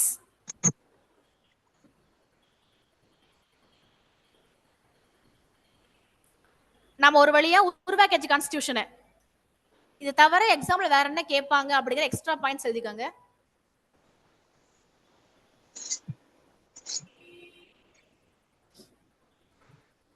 ஃபர்ஸ்ட் விஷயம், இந்த கான்ஸ்டிடியூஷனை ஃப்ரேம் பண்றதுக்கு இருந்த பேசிக் பிரின்சிபல் கேட்பாங்க. எதை வச்சு உருவாக்குனீங்க இந்த கான்ஸ்டிடியூஷனை அப்படின்னு சொல்லிட்டு ஒரு பேசிக் கொஸ்டின் கேட்பாங்க. நமக்கு தெரியும் மீட்டிங் ஃபர்ஸ்ட் போட்டது டிசம்பர் 9 தான் அப்படின்னு. அதுக்கப்புறம் என்ன ஆகுது அப்படின்னா, டிசம்பர் 13 சரியா 4வது நாள் டிசம்பர் 13, 1946 என்ன ஆகுது அப்படின்னா, நம்ம நேரு மாமா ஒரு வேலை பார்க்கிறாரு. ஜவஹர்லால் நேரு ஒண்ணு பண்றாரு. என்ன பண்றாரு அப்படின்னா, குறிக்கோள் தீர்மானம், அப்ஜெக்டிவ் ரெசல்யூஷன், அத கொண்டு வராரு. குறிக்கோள் தீர்மானத்தை கொண்டு வராரு. அது என்னப்பா குறிக்கோள் தீர்மானம் அப்படின்னா, நம்ம ஃப்ரேம் பண்ண போற கான்ஸ்டிடியூஷன் எப்படியெல்லாம் இருக்கணும் அப்படிங்கிறதுக்கான ஒரு அடிப்படை தத்துவம் தான் இது. That is fundamentals of philosophy.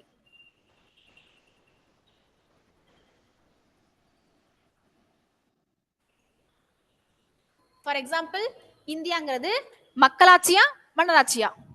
இந்தியாவில் எல்லாத்துக்கும் படிப்பு உரிமை கொடுக்குறோமா, பேச விடுறோமா அப்படின்னு சொல்லி நம்ம இந்தியாவை எந்த மாதிரிலாம் உருவாக்க போறோம் அப்படிங்கிற ஒரு அடிப்படை தத்துவம் தான் இது, அப்ஜெக்டிவ் ரெசல்யூஷன். தமிழ்ல குறிக்கோள் தீர்மானம்.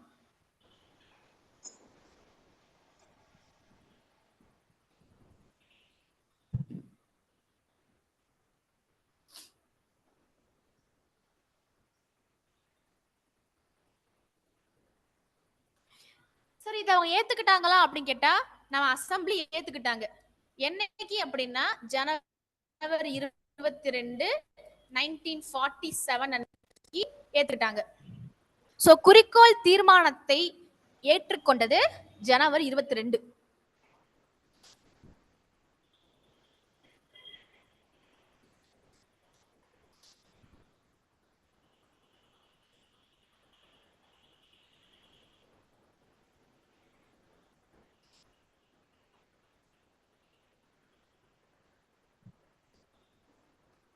இப்ப எக்ஸ்ட்ரா பாயிண்ட்ல ஒண்ணு முடிஞ்சிருச்சா? ரெண்டாவது பாயிண்ட், அரசியல் நிர்ணய சபையின் கடைசி மீட்டிங் நடந்தது எப்பன்னு கேட்பாங்க. நிறைய பேர் பண்ற மிஸ்டேக் என்ன அப்படின்னா, நவம்பர் 26 போட்டுறீங்க. அது கிடையாது. லாஸ்ட் மீட்டிங் நடந்தது ஜனவரி 24 1950. சோ குடியரசுக்கு முன்னாடி கடைசியா ஒரு டைம் மீட் பண்ணாங்க. அதுதான் அந்த அசம்பிளியுடைய கடைசி மாநாடு.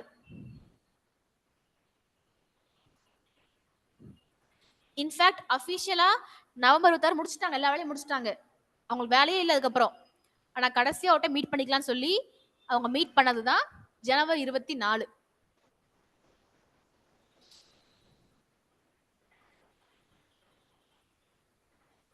எனிவேஸ், மூணாவது பாயிண்ட், டிசம்பர் 9 இருந்து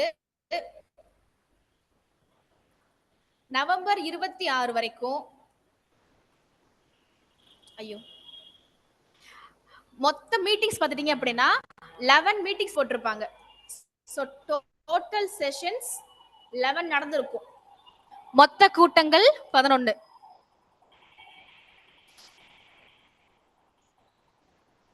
ஸோ 2 மந்த்ஸ்க்கு ஒரு வாட்டி, இல்ல 3 மந்த்ஸ்க்கு ஒரு வாட்டி, 6 மந்த்க்கு ஒரு வாட்டின்னு சொல்லி அவங்க என்ன பண்ணுவாங்க, அப்பப்போ டைம்க்கு ஏற்ற மாதிரி மீட் பண்ணுவாங்க.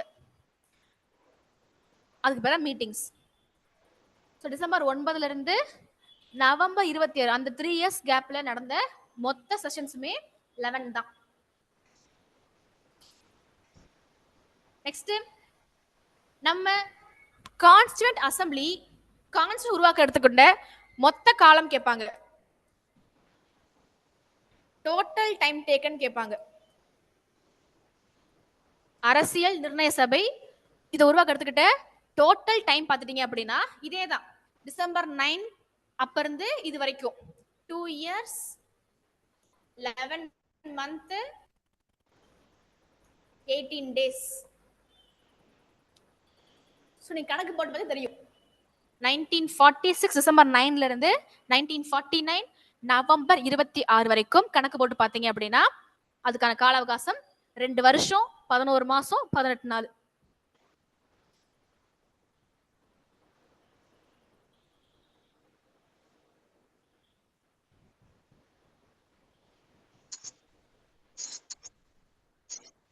சரி, எவ்வளவு அமௌண்ட் ஸ்பெண்ட் பண்ணிருப்பாங்க நினைக்கிறீங்க? 60 கண்ட்ரிக்கு ஃபிளைட் டிக்கெட் போயிட்டு வந்துட்டு சாப்பாடு செலவு, பேப்பர், இங்க் வாங்கினது எல்லாம் சேர்த்து எவ்வளவு செலவு பண்ணிருப்பாங்க? எவ்வளவுப்பா? 50,000? பாப்போ கப்பல்ல போகணும், 60 நாட்டுக்கும் கப்பல் போகணும், அதுக்காக 50,000? சரி, ஓகே. உங்க கெஸ் 2 to 3 lakhs. என்னங்க இவ்வளவு கஞ்சமா இருக்கீங்க? நீங்க சொல்லுங்க. 2 கோடி சொல்லி விடுங்க. ஆன்லைன் பேட்ச் நீங்க சொல்லுங்க, எவ்வளவு செலவு பண்ணிருப்பாங்க? 10 lakhs. எவ்வளவுப்பா? Ma'am 10 lakhs. 10 lakhs. யாருக்கும் மனசாட்சியே இல்ல இல்லையா? கொஞ்சம் யோசிச்சு பாருங்கப்பா. 60 நாட்டுக்கும் இவங்க போகணும். ஜஸ்ட் நான் வந்து சொல்லிடுறேன், அப்புறம் நீங்க முடிவு பண்ணிக்கங்க. 60 நாட்டுக்கும் இவங்க என்ன பண்ணணும், கப்பல்ல போகணும். அங்க போய் ஒரு ஹோட்டல்ல ரூம் போட்டு ஸ்டே பண்ணணும். அந்த ஊர் காசு தான் பே பண்ணணும், நம்ம ஊர் காசு கிடையாது. அந்த ஊர் காசு தான் பே பண்ணணும். சாப்பாடு வேற சாப்பிடணும், டிரான்ஸ்லேட்டருக்கு ஆள் பிடிக்கணும், அவங்களுக்கு சம்பளம் கொடுக்கணும். அதுக்கப்புறம் அங்க அந்த ஊருக்குள்ளேயே லோக்கலா டிராவல் பண்ற செலவு இருக்குது, திரும்ப வரணும், அசம்பிளி கூட்டணும். அசம்பிளில ஒவ்வொரு டைமுமே அந்த பேப்பர் வாங்குற காசு, ஜெராக்ஸ் போடுற காசு, இங்க் வாங்குற காசு, பேனா வாங்குற காசு, ஃபேன் போற கரண்ட் பில்லு, அவங்க சாப்பிடுற சமோசா, டீ எல்லாமே சேர்த்து தான் நான் கேக்குறேன். என்னப்பா? 50 to 80 lakh. 55? 50 lakh. ஓகே, நீங்க அப்படியே கேக்குறீங்க. சொல்லுங்க, அப்ப மாத்தி சொல்லுங்க. 1 கோடி. ஓகே. சோ இவங்க செலவு பண்ண அமௌண்ட் எவ்வளவு அப்படின்னா, டோட்டல் அமௌண்ட் ஸ்பெண்ட்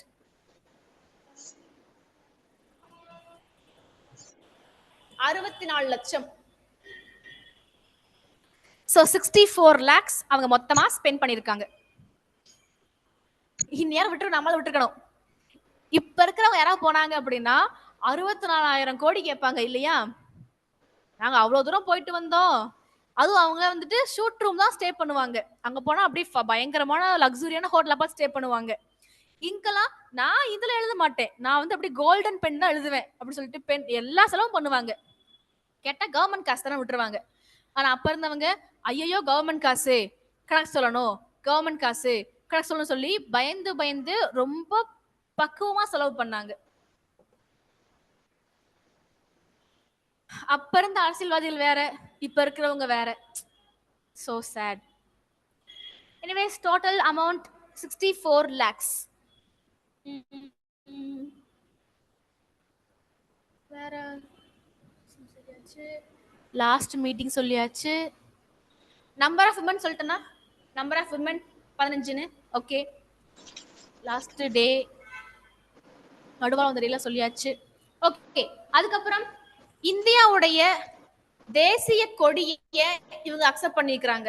சரி ஓகேப்பா, இந்த கொடியை நம்மளுடைய நேஷனல் பிளாகா இருந்துட்டு போட்டோம் அப்படி சொல்லி இவங்க அக்செப்ட் பண்ணது என்னைக்கு அப்படின்னா ஜூலை 22, 1947. ஏன்னா ஆகஸ்ட் 15 கொடி ஏத்தி ஆகணும். சோ என்ன பண்றாங்க, இந்திய தேசிய கொடியா மூவர்ண கொடிய இவங்க அங்கீகரிக்கிறாங்க. இனிமே இதுதான் தேசிய கொடி அப்படிங்கிறாங்க. நீங்க சொல்லுங்க, இந்தியாவுடைய தேசிய கொடிய வடிவமைச்சது யாரு? Who designed the Indian national flag? இதெல்லாம் சின்ன குழந்தைகளோட ஸ்கூல் புக்ல இருக்கிற கொஸ்டின். சொல்லனா மண்டையை உடைச்சிருவேன். சொல்லுங்க, படிச்சிருப்பீங்க சின்ன வயசுல.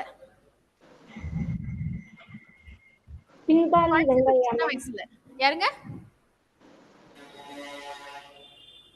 யாருப்பா?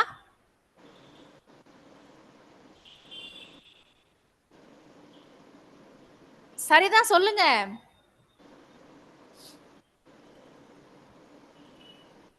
சரி ஓகே, டிசைன் பண்ணது பிங்காலி வெங்கையா.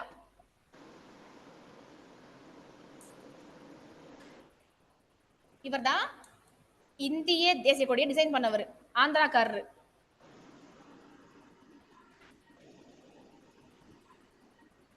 இந்திய தேசிய கொடியின் நீளம் மற்றும் அகலம் என்ன? என்ன ரேஷியோல இருக்கும்? 3:4. ஓகே, வேற தப்புல சொல்லி விடுங்க.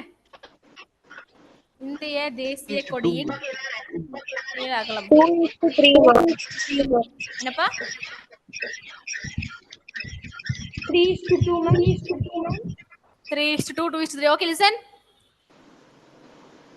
இதுதான் கொடி சரிங்களா? இது நீளம், இதுதான் அகலம். சோ நீளம் அகலம் கேட்டாங்கன்னா 2:3. ஏன்னா நீங்க என்ன பண்ணுவீங்கன்னா எக்ஸாம் ஹால்ல நீங்க படிச்சது ஃபுல்லாவே இப்படிதான் படிச்சிருப்பீங்க, 3:2 படிச்சிருப்பீங்க. ஆனா அது அகலம் நீளத்தோடைய ரேஷியோ. நமக்கு எக்ஸாம்ல உங்களை கன்ஃபியூஸ் பண்றதுக்காகவே மாத்தி கேட்பாங்க, நீளம் அகலம் சொல்லுங்க அப்படின்பாங்க. அப்படி கேட்டாங்கன்னா நீங்க என்ன பண்ணுங்க, மாத்தி போட்டுருங்க. சோ கொடியோடைய நீளம் கம்மி, அகலம் தான் ஜாஸ்தி.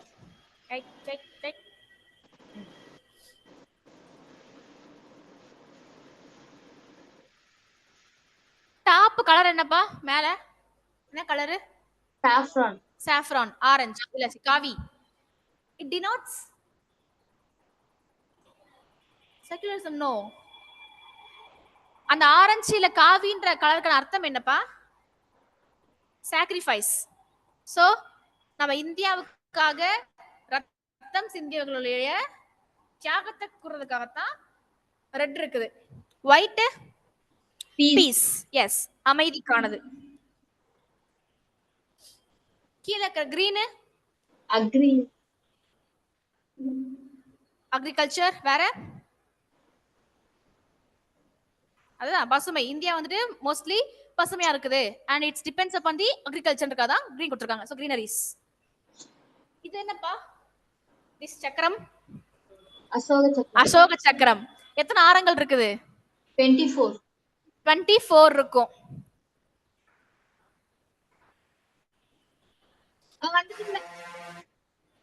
என்னப்பா?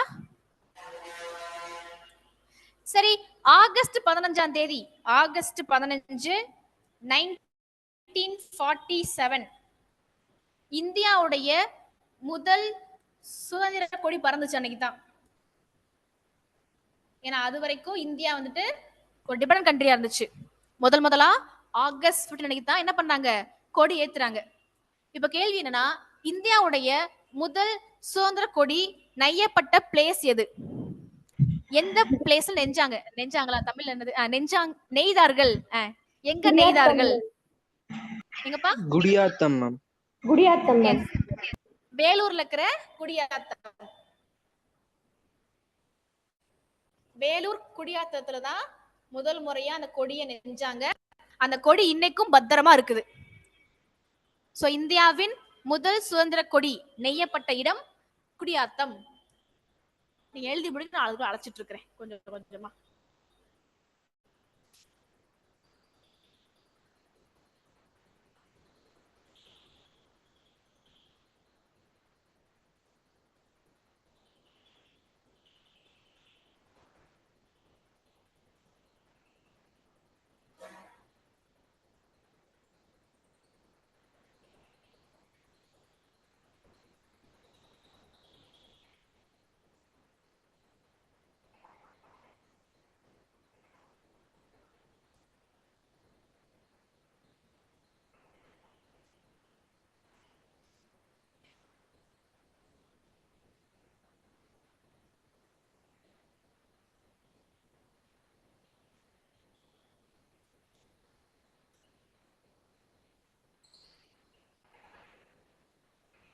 நெக்ஸ்ட், இந்தியாவுடைய தேசிய கீதம் மற்றும் தேசிய பாடல் அத என்ன பண்றாங்க, அங்கீகரிக்கிறாங்க.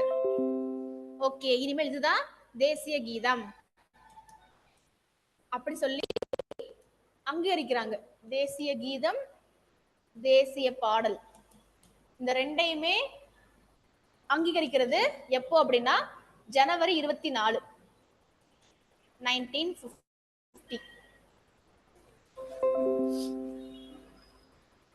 சரி, நீங்க சொல்லுங்க, இந்தியாவுடைய தேசிய கீதம் எது?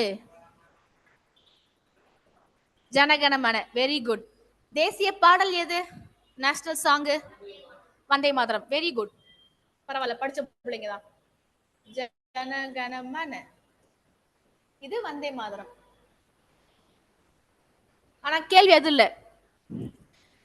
எதுக்காக இந்த பாடலை ஆந்தம்னு சொல்றாங்க, எதுக்காக அந்த பாடலை சாங்குன்னு சொல்றாங்க?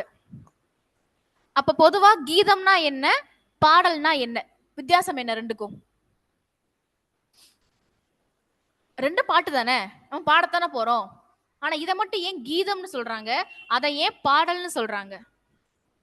இனாவா இருக்கும்.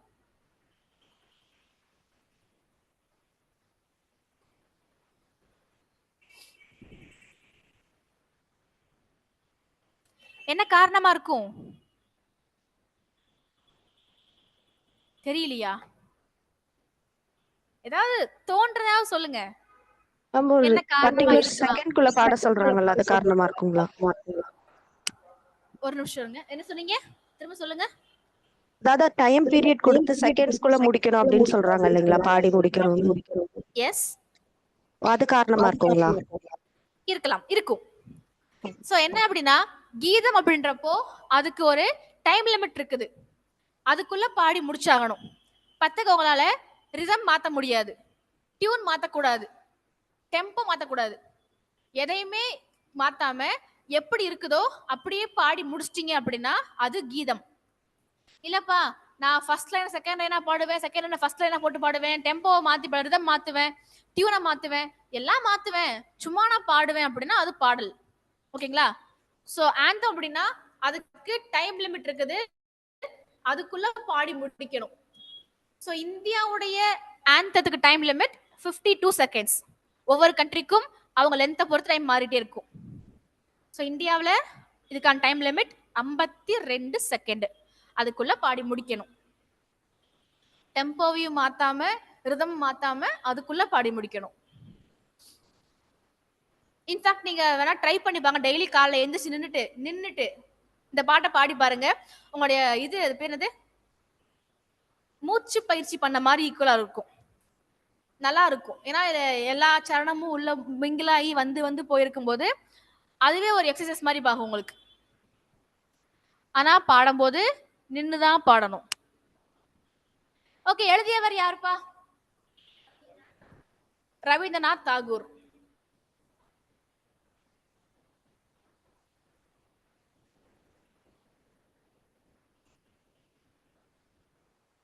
இந்த பக்கம் எழுதினவர் யாருப்பா? பங்கிம் சந்திர சாட்டர்ஜி.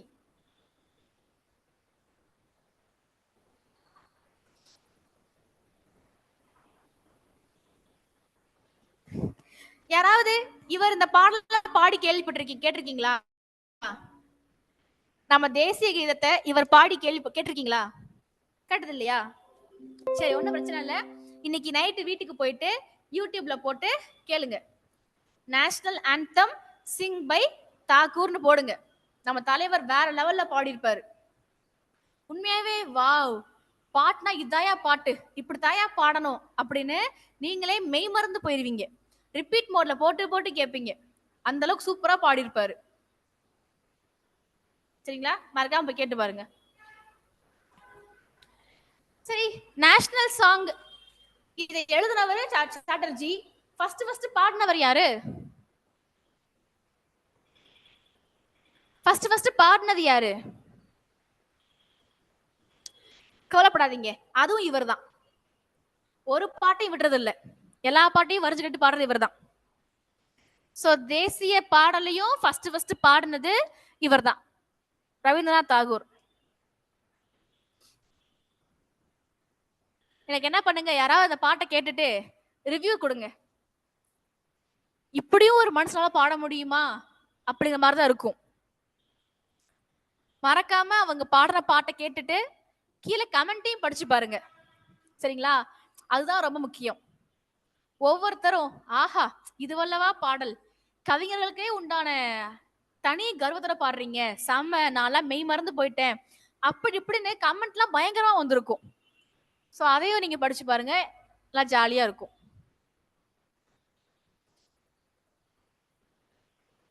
ஓகே, தேசிய பாடல், தேசிய ஆந்தம் எல்லாத்தையுமே அப்ரூவ் பண்ணது ஜான் 24. இதே டேல தான் இந்தியாவுடைய முதல் பிரசிடென்ட்டா செலக்ட் பண்றாங்க டாக்டர் ராஜேந்திர பிரசாத். சோ இந்தியாவின் முதல் குடியரசுத் தலைவராக இவர் செலக்ட் பண்ணதும் அதே நாள்ல தான், ஜனவரி 24, 1950.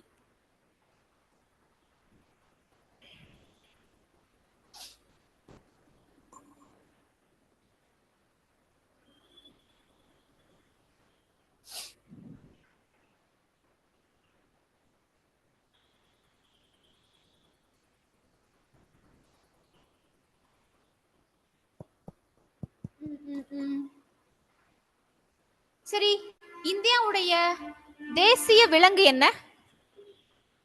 புலி, பெங்கால் டைகர், வங்காள புலி. தேசிய பறவை, national bird, peacock. Online batch என்ன பதிலே காணோம்?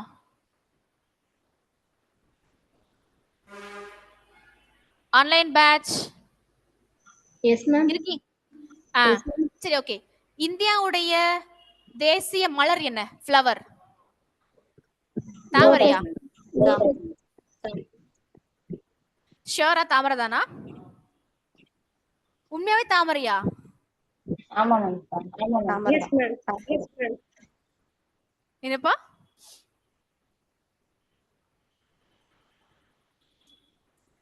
சரி, ஓகே. சோ இந்தியாவுடைய தேசிய மலரா தாமரை இருந்துச்சுங்கிறது உண்மை. சரிங்களா? பட் என்ன அப்படின்னா 2015ல ஒரு கேஸ் போடுறாங்க. என்ன கேஸ் அப்படின்னா, தேசிய சின்னம் எப்படி கட்சி கொடியில இருக்கலாம்? சோ தேசிய கட்சிக்கு என்ன பண்ணிருக்காங்க, அந்த சிம்பலை கொடுத்துருக்காங்க.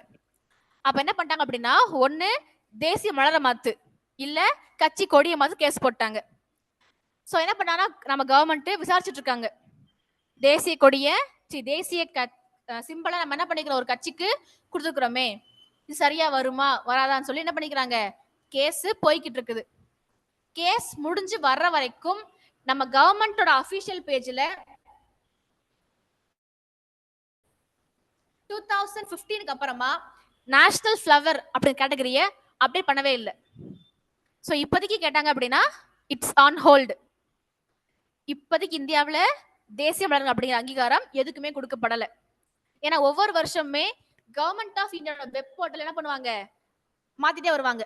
For example national animal tiger அப்படின்னு போட்டுட்டு எத்தனை டைகர் வாழுது, செத்து போச்சு, எத்தனை செத்து போச்சு, இதெல்லாமே எண்ணி போட்டே இருப்பாங்க. ஸோ 2015 அப்புறமா நம்ம கவர்மெண்ட் வெப்சைட்ல இதை பத்தி எந்த இதுவுமே கொடுக்கல. அட் த சேம் டைம் அதை பறிக்கவும் இல்லை, இன்னும் அந்த அங்கீகாரத்தை பறிக்கவும் இல்லை, கொடுக்கவும் இல்லை. It is on hold. அதை ஞாபகம் வச்சுக்கோங்க. தேசிய விளையாட்டு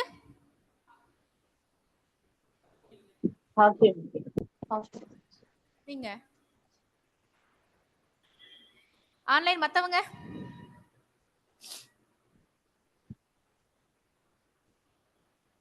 ஆன்லைன் பேட்ச் வாய் திறந்து பேசுங்க. இந்தியாவுடைய தேசிய விளையாட்டு என்ன? Hockey ma'am. Hockey ma'am. சரி, ஓகே, தெரிஞ்சுக்கங்க. there is no national sports for India. இந்தியாவுக்கு சொல்லி எந்த ஒரு தேசிய விளையாட்டும் கிடையாது. India supports all the games. ஓகேங்களா? மாத்தி 7 வருஷம் ஆச்சு. ஓகே, யாராவது கன்ஃபியூஸ் பண்றதா எக்ஸாம்ல கேட்டாங்கன்னா தெரிஞ்சுக்கங்க, இந்தியாவுக்குன்னு சொல்லி எந்த ஒரு தேசிய விளையாட்டும் கிடையாது. India supports all the games. வேற இந்தியாவுடைய பாரம்பரிய விலங்கு எது? அதாவது heritage animal, national heritage animal எது? Elephant ma'am. என்னப்பா? Elephant ma'am. Oh, elephant. Yes. So இந்தியாவுடைய பாரம்பரிய விலங்கு யானை. அக்வாட்டிக் அனிமல், நீர்வாழ் விலங்கு எது? என்ன dolphin? Ganga. Ganges dolphin. So கங்கையில வாழக்கூடிய டால்பின் தான். இந்தியாவுடைய ஃப்ரூட், நேஷனல் ஃப்ரூட் மாம்பழம். என்னப்பா? Mango ma'am. இல்ல இல்ல இருக்குது. சோ நேஷனல் பார்ட்டிஸ்க்கு மட்டும் தான் அந்த இது கொடுத்திருக்காங்க, அபாலிஷ் பண்ணிக்கிறாங்க, இன்னும் பதில் பண்ணல. அதே மாதிரிதான் பகுஜன் சமாஜுக்கு மேலயும் கேஸ் நடந்துட்டு இருக்குதுப்பா. பகுஜன் சமாஜ் கட்சி, ஏன்னா அவங்க சின்னம் என்னது? யானைக்குட்டி. சோ அவங்க மேலயும் கேஸ் போயிட்டு தான் இருக்குது. ஆனா அதை அவங்க ஹோல்ட் பண்ணி வைக்கல, அது இன்னமும் போயிட்டு தான் இருக்குது. பட் லோட்டஸ் மட்டும்தான் அவங்க என்ன பண்ணிக்கிறாங்க, ஹோல்ல போட்டிருக்காங்க. யானை எப்பதான் எனக்கே சிரிப்பு வருது. சரி, ஓகே, வேற என்ன கேட்கணும்? நேஷனல் ரெப்டைல், அதாவது ஊர்ந்து போறது, கிங் கோப்ரா. சோ இந்தியாவுடைய national reptile king cobra. National bacteria, bacteria. India is the only country it is recognized the bacteria as a national bacteria. Lactobacillus ma'am. Yes, lactobacillus. So அந்த bacteria தான் தயிரை பாலை தயிரா மாத்துறது. So it is a good bacteria அப்படி சொல்லிட்டு அந்த பாக்டீரியாவுக்கும் நம்ம என்ன பண்ணிக்கிறோம், அங்கீகாரம் கொடுத்திருக்கிறோம். சோ தேசிய விலங்கு, தேசிய பறவை, தேசிய பழம், இது எல்லாத்தையுமே நீங்க அவமதிச்சீங்க அப்படின்னா உங்க மேல ஆக்ஷன் எடுப்பாங்க. சரிங்களா? சோ மாம்பழத்தெல்லாம் வேஸ்ட் பண்ணக்கூடாது, வாயில போட்டு முழுங்கிடணும். சரிங்களா? எங்கேயாவது நீங்க அந்த தேசிய சின்னங்களுக்கு அவதூறு பண்றீங்க இல்ல அவமரியாதை பண்றீங்க அப்படின்னா உங்க மேல ஆக்ஷன் எடுப்பாங்க. ஞாபகம் வச்சுக்கோங்க. அதுக்கு காரணம் 1971ல வந்த national symbols, national symbols act. இதுதான் தேசிய சின்னங்கள் பாதுகாப்பு சட்டம். சோ அந்த ஆக்ட் படி நீங்க ஏதாவது வேலைத்தனம் பண்ணீங்க அப்படின்னா உங்க மேல ஆக்ஷன் எடுப்பாங்க, including national anthem and national flag சேர்த்துதான். சரி, இந்திய கவர்மெண்டோட சின்னம் என்னப்பா? கவர்மெண்ட் ஆஃப் இந்தியாவோட சின்னம் எது? என்ன சின்னம்? என்ன சிங்கம்? துரை சிங்கம். அதுக்கு பேரை சொல்லுங்க. அசோக பில்லர்ல இருக்கக்கூடிய அந்த நான்முக சிங்கம். அட டெலிட் ஆகிய.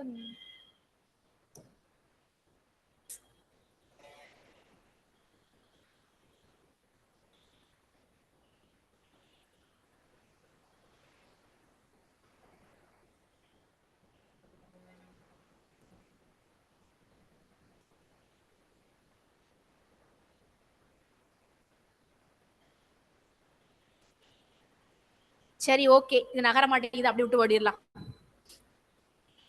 அசோக சின்னம். சோ அசோக பில்லர்ல இருக்கிற அந்த 4 முக சிங்கங்கள் தான் கவர்மெண்ட் ஆஃப் இந்தியாவோட சிம்பலா இருக்குது. அது இப்ப எங்க இருக்குது அந்த சிம்பல், அந்த பில்லரு? அசோக பில்லர் எங்க இருக்குது? சாஞ்சி ஸ்தூபா வேற. சார்நாத் பில்லர் தான். அது எங்க இருக்குதுன்னு கேக்குறேன். இப்ப அது எங்க இருக்குது?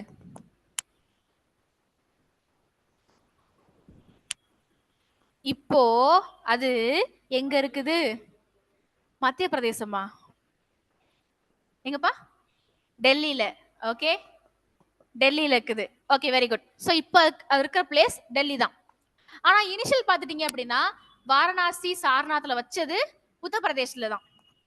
சோ உண்மையாவே அசோக பில்லர் இருந்த இடம் உத்தரப்பிரதேஷ். ஹோம்ஒர்க் எழுதிக்கங்க. உத்தரப்பிரதேஷ்ல இருந்த அந்த அசோக் பில்லரை யாரு கொண்டு வந்து டெல்லிக்கு வச்சது? உத்தரப்பிரதேசத்துல இருந்த அசோக பில்லரை யாரு டெல்லிக்கு கொண்டு வச்சது? இது ஹோம்ஒர்க், சிரிக்கூடாது, இது உண்மையாவே homework. So who brought the Ashok pillar to Delhi?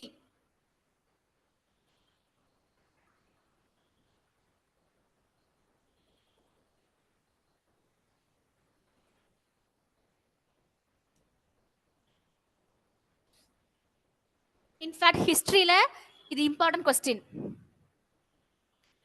Ashok அதுவார் சமணே தான் இருந்துச்சு, அது எப்படி கொண்டு வந்தாங்க அப்படின்னு இன்னைக்கு வரைக்கும் ஆச்சரியமா தான் இருக்குது. எனிவேஸ் கொண்டு வந்துட்டாங்க. It is in Delhi now. But who brought this? அதான் கொஸ்டின். சரிங்களா?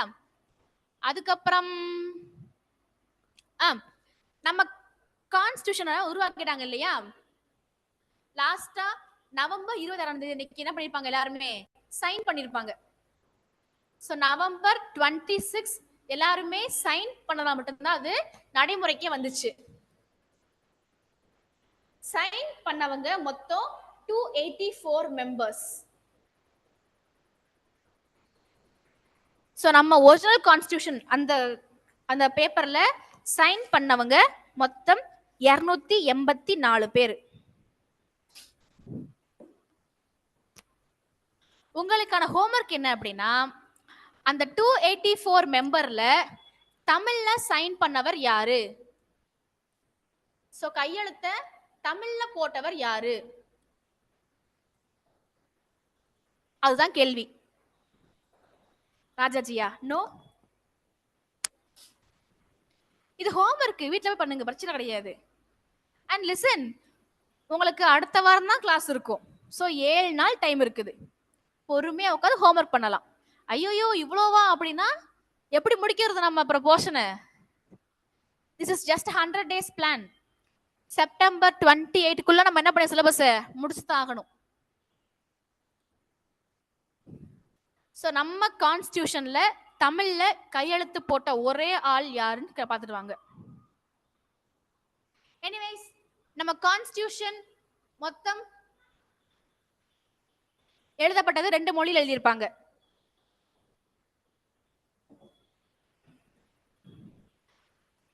நம்ம கான்ஸ்டிடியூஷனை எழுதப்பட்ட மொழி 2 மொழி. ஒன்னு ஹிந்தி, இன்னொன்னு இங்கிலீஷ். ஓப்பன் ஆகு, எல்லாம் சதி பண்ணதுல நம்மளுக்குன்னு.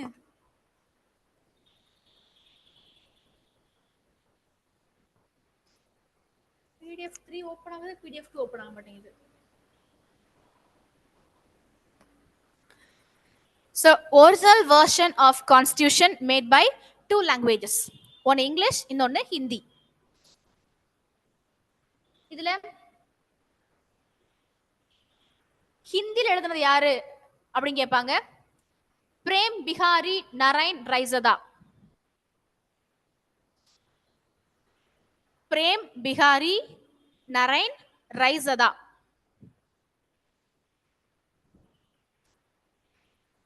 இங்கிலீஷ்ல எழுத யாரு அப்படின்னா வசந்த் கிருஷ்ண வைத்யா அப்படிங்கிறவர் தான். வசந்த் கிருஷ்ண வைத்யா.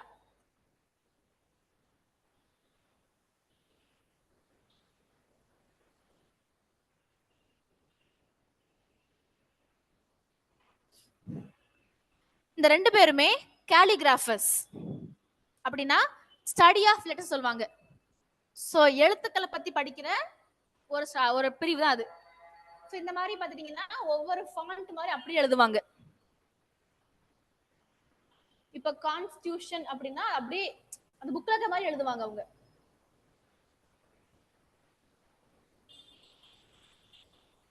ஃபார் எக்ஸாம்பிள் இந்த சி எல்லாம் அப்படி கரெக்டா இப்படி போடுறது, இப்படி அப்படியே ஒரு மாதிரி எழுதுவாங்க இல்லையா, அந்த மாதிரி புக்ல இருக்க மாதிரி எழுதுறவங்க தான் அவங்க. நமக்கு நம்ம கான்ஸ்டிடியூஷன் என்ன ஃபாண்ட் அப்படின்னா இட்டாலிக் ஃபாண்ட்.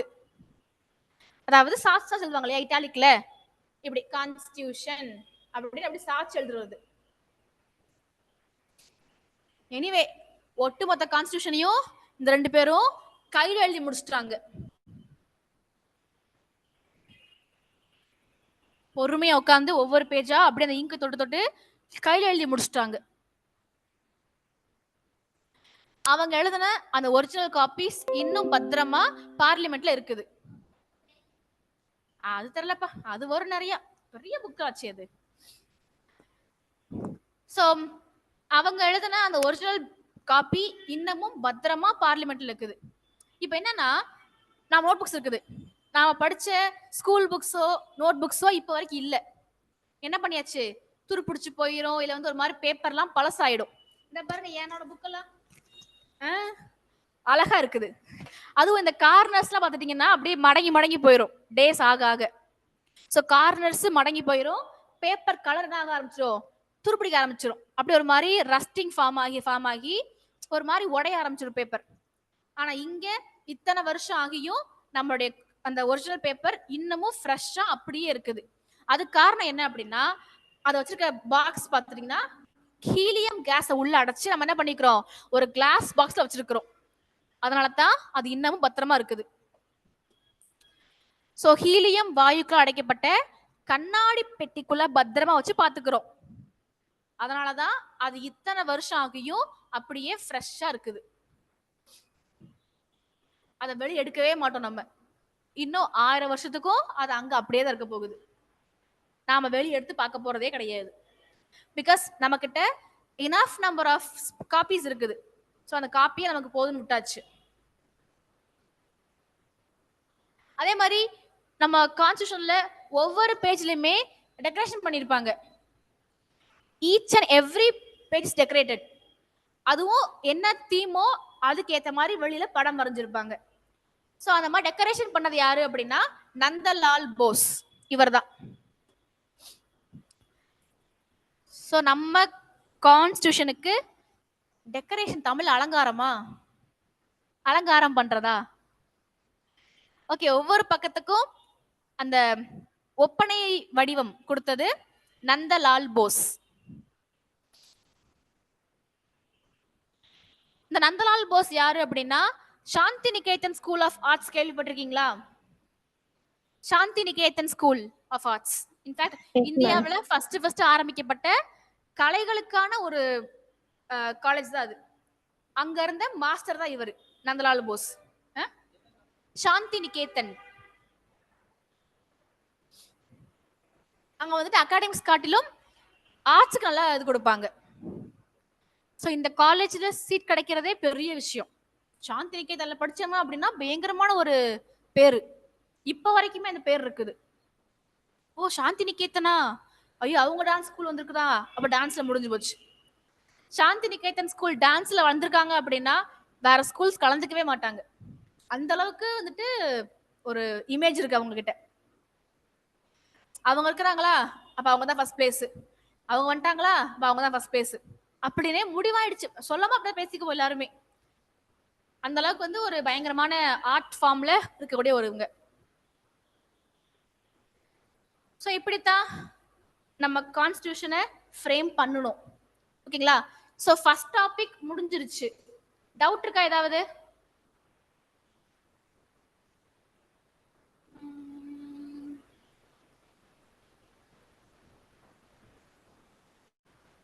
இது எல்லாமே காலையில பண்ணது, சும்மா ஏதாவது மிஸ் ஆயிருக்கான்னு பாத்துக்கிறேன்.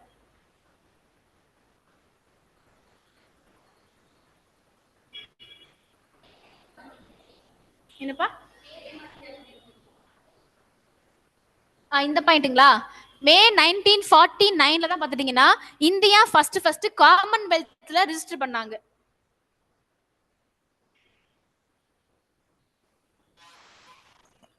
அது வரைக்கும் பாத்துட்டீங்கன்னா இந்தியா வந்துட்டு பிரிட்டிஷ் அப்படின்றதா சேர்ந்து கலந்துகிட்டு இருந்தாங்க. முதலா ரிப்பப்ளிக் ஆஃப் இந்தியா அப்படின்னு சொல்லி காமன்வெல்த்ல கலந்துகிட்டது மே 1949 அப்புறமா தான்.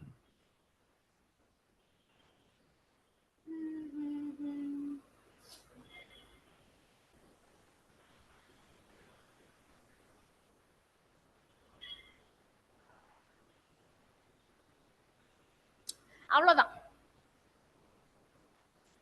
டவுட் இருக்கா வேற ஏதாவது? டாபிக் 1 ரொம்பவே ஈஸி தான். என்ன உங்களுக்கு நிறைய நம்பர்ஸ் டேட்ஸ்லாம் படிக்கிற மாதிரி இருக்கும். நீங்க அதை ஒன்ஸ் அந்த ஃபர்ஸ்ட் டாபிக் மட்டும் படிச்சு முடிச்சிட்டீங்க அப்படின்னா அப்புறம்லாம் கதை போற மாதிரி தான் போகும். டவுட் இருக்கா ஏதாவது? Online batch? No ma'am. In fact இன்னைக்கு ஃபர்ஸ்ட் கிளாஸ் சீக்கிரம் முடிச்சிட்டோம் இல்லையா?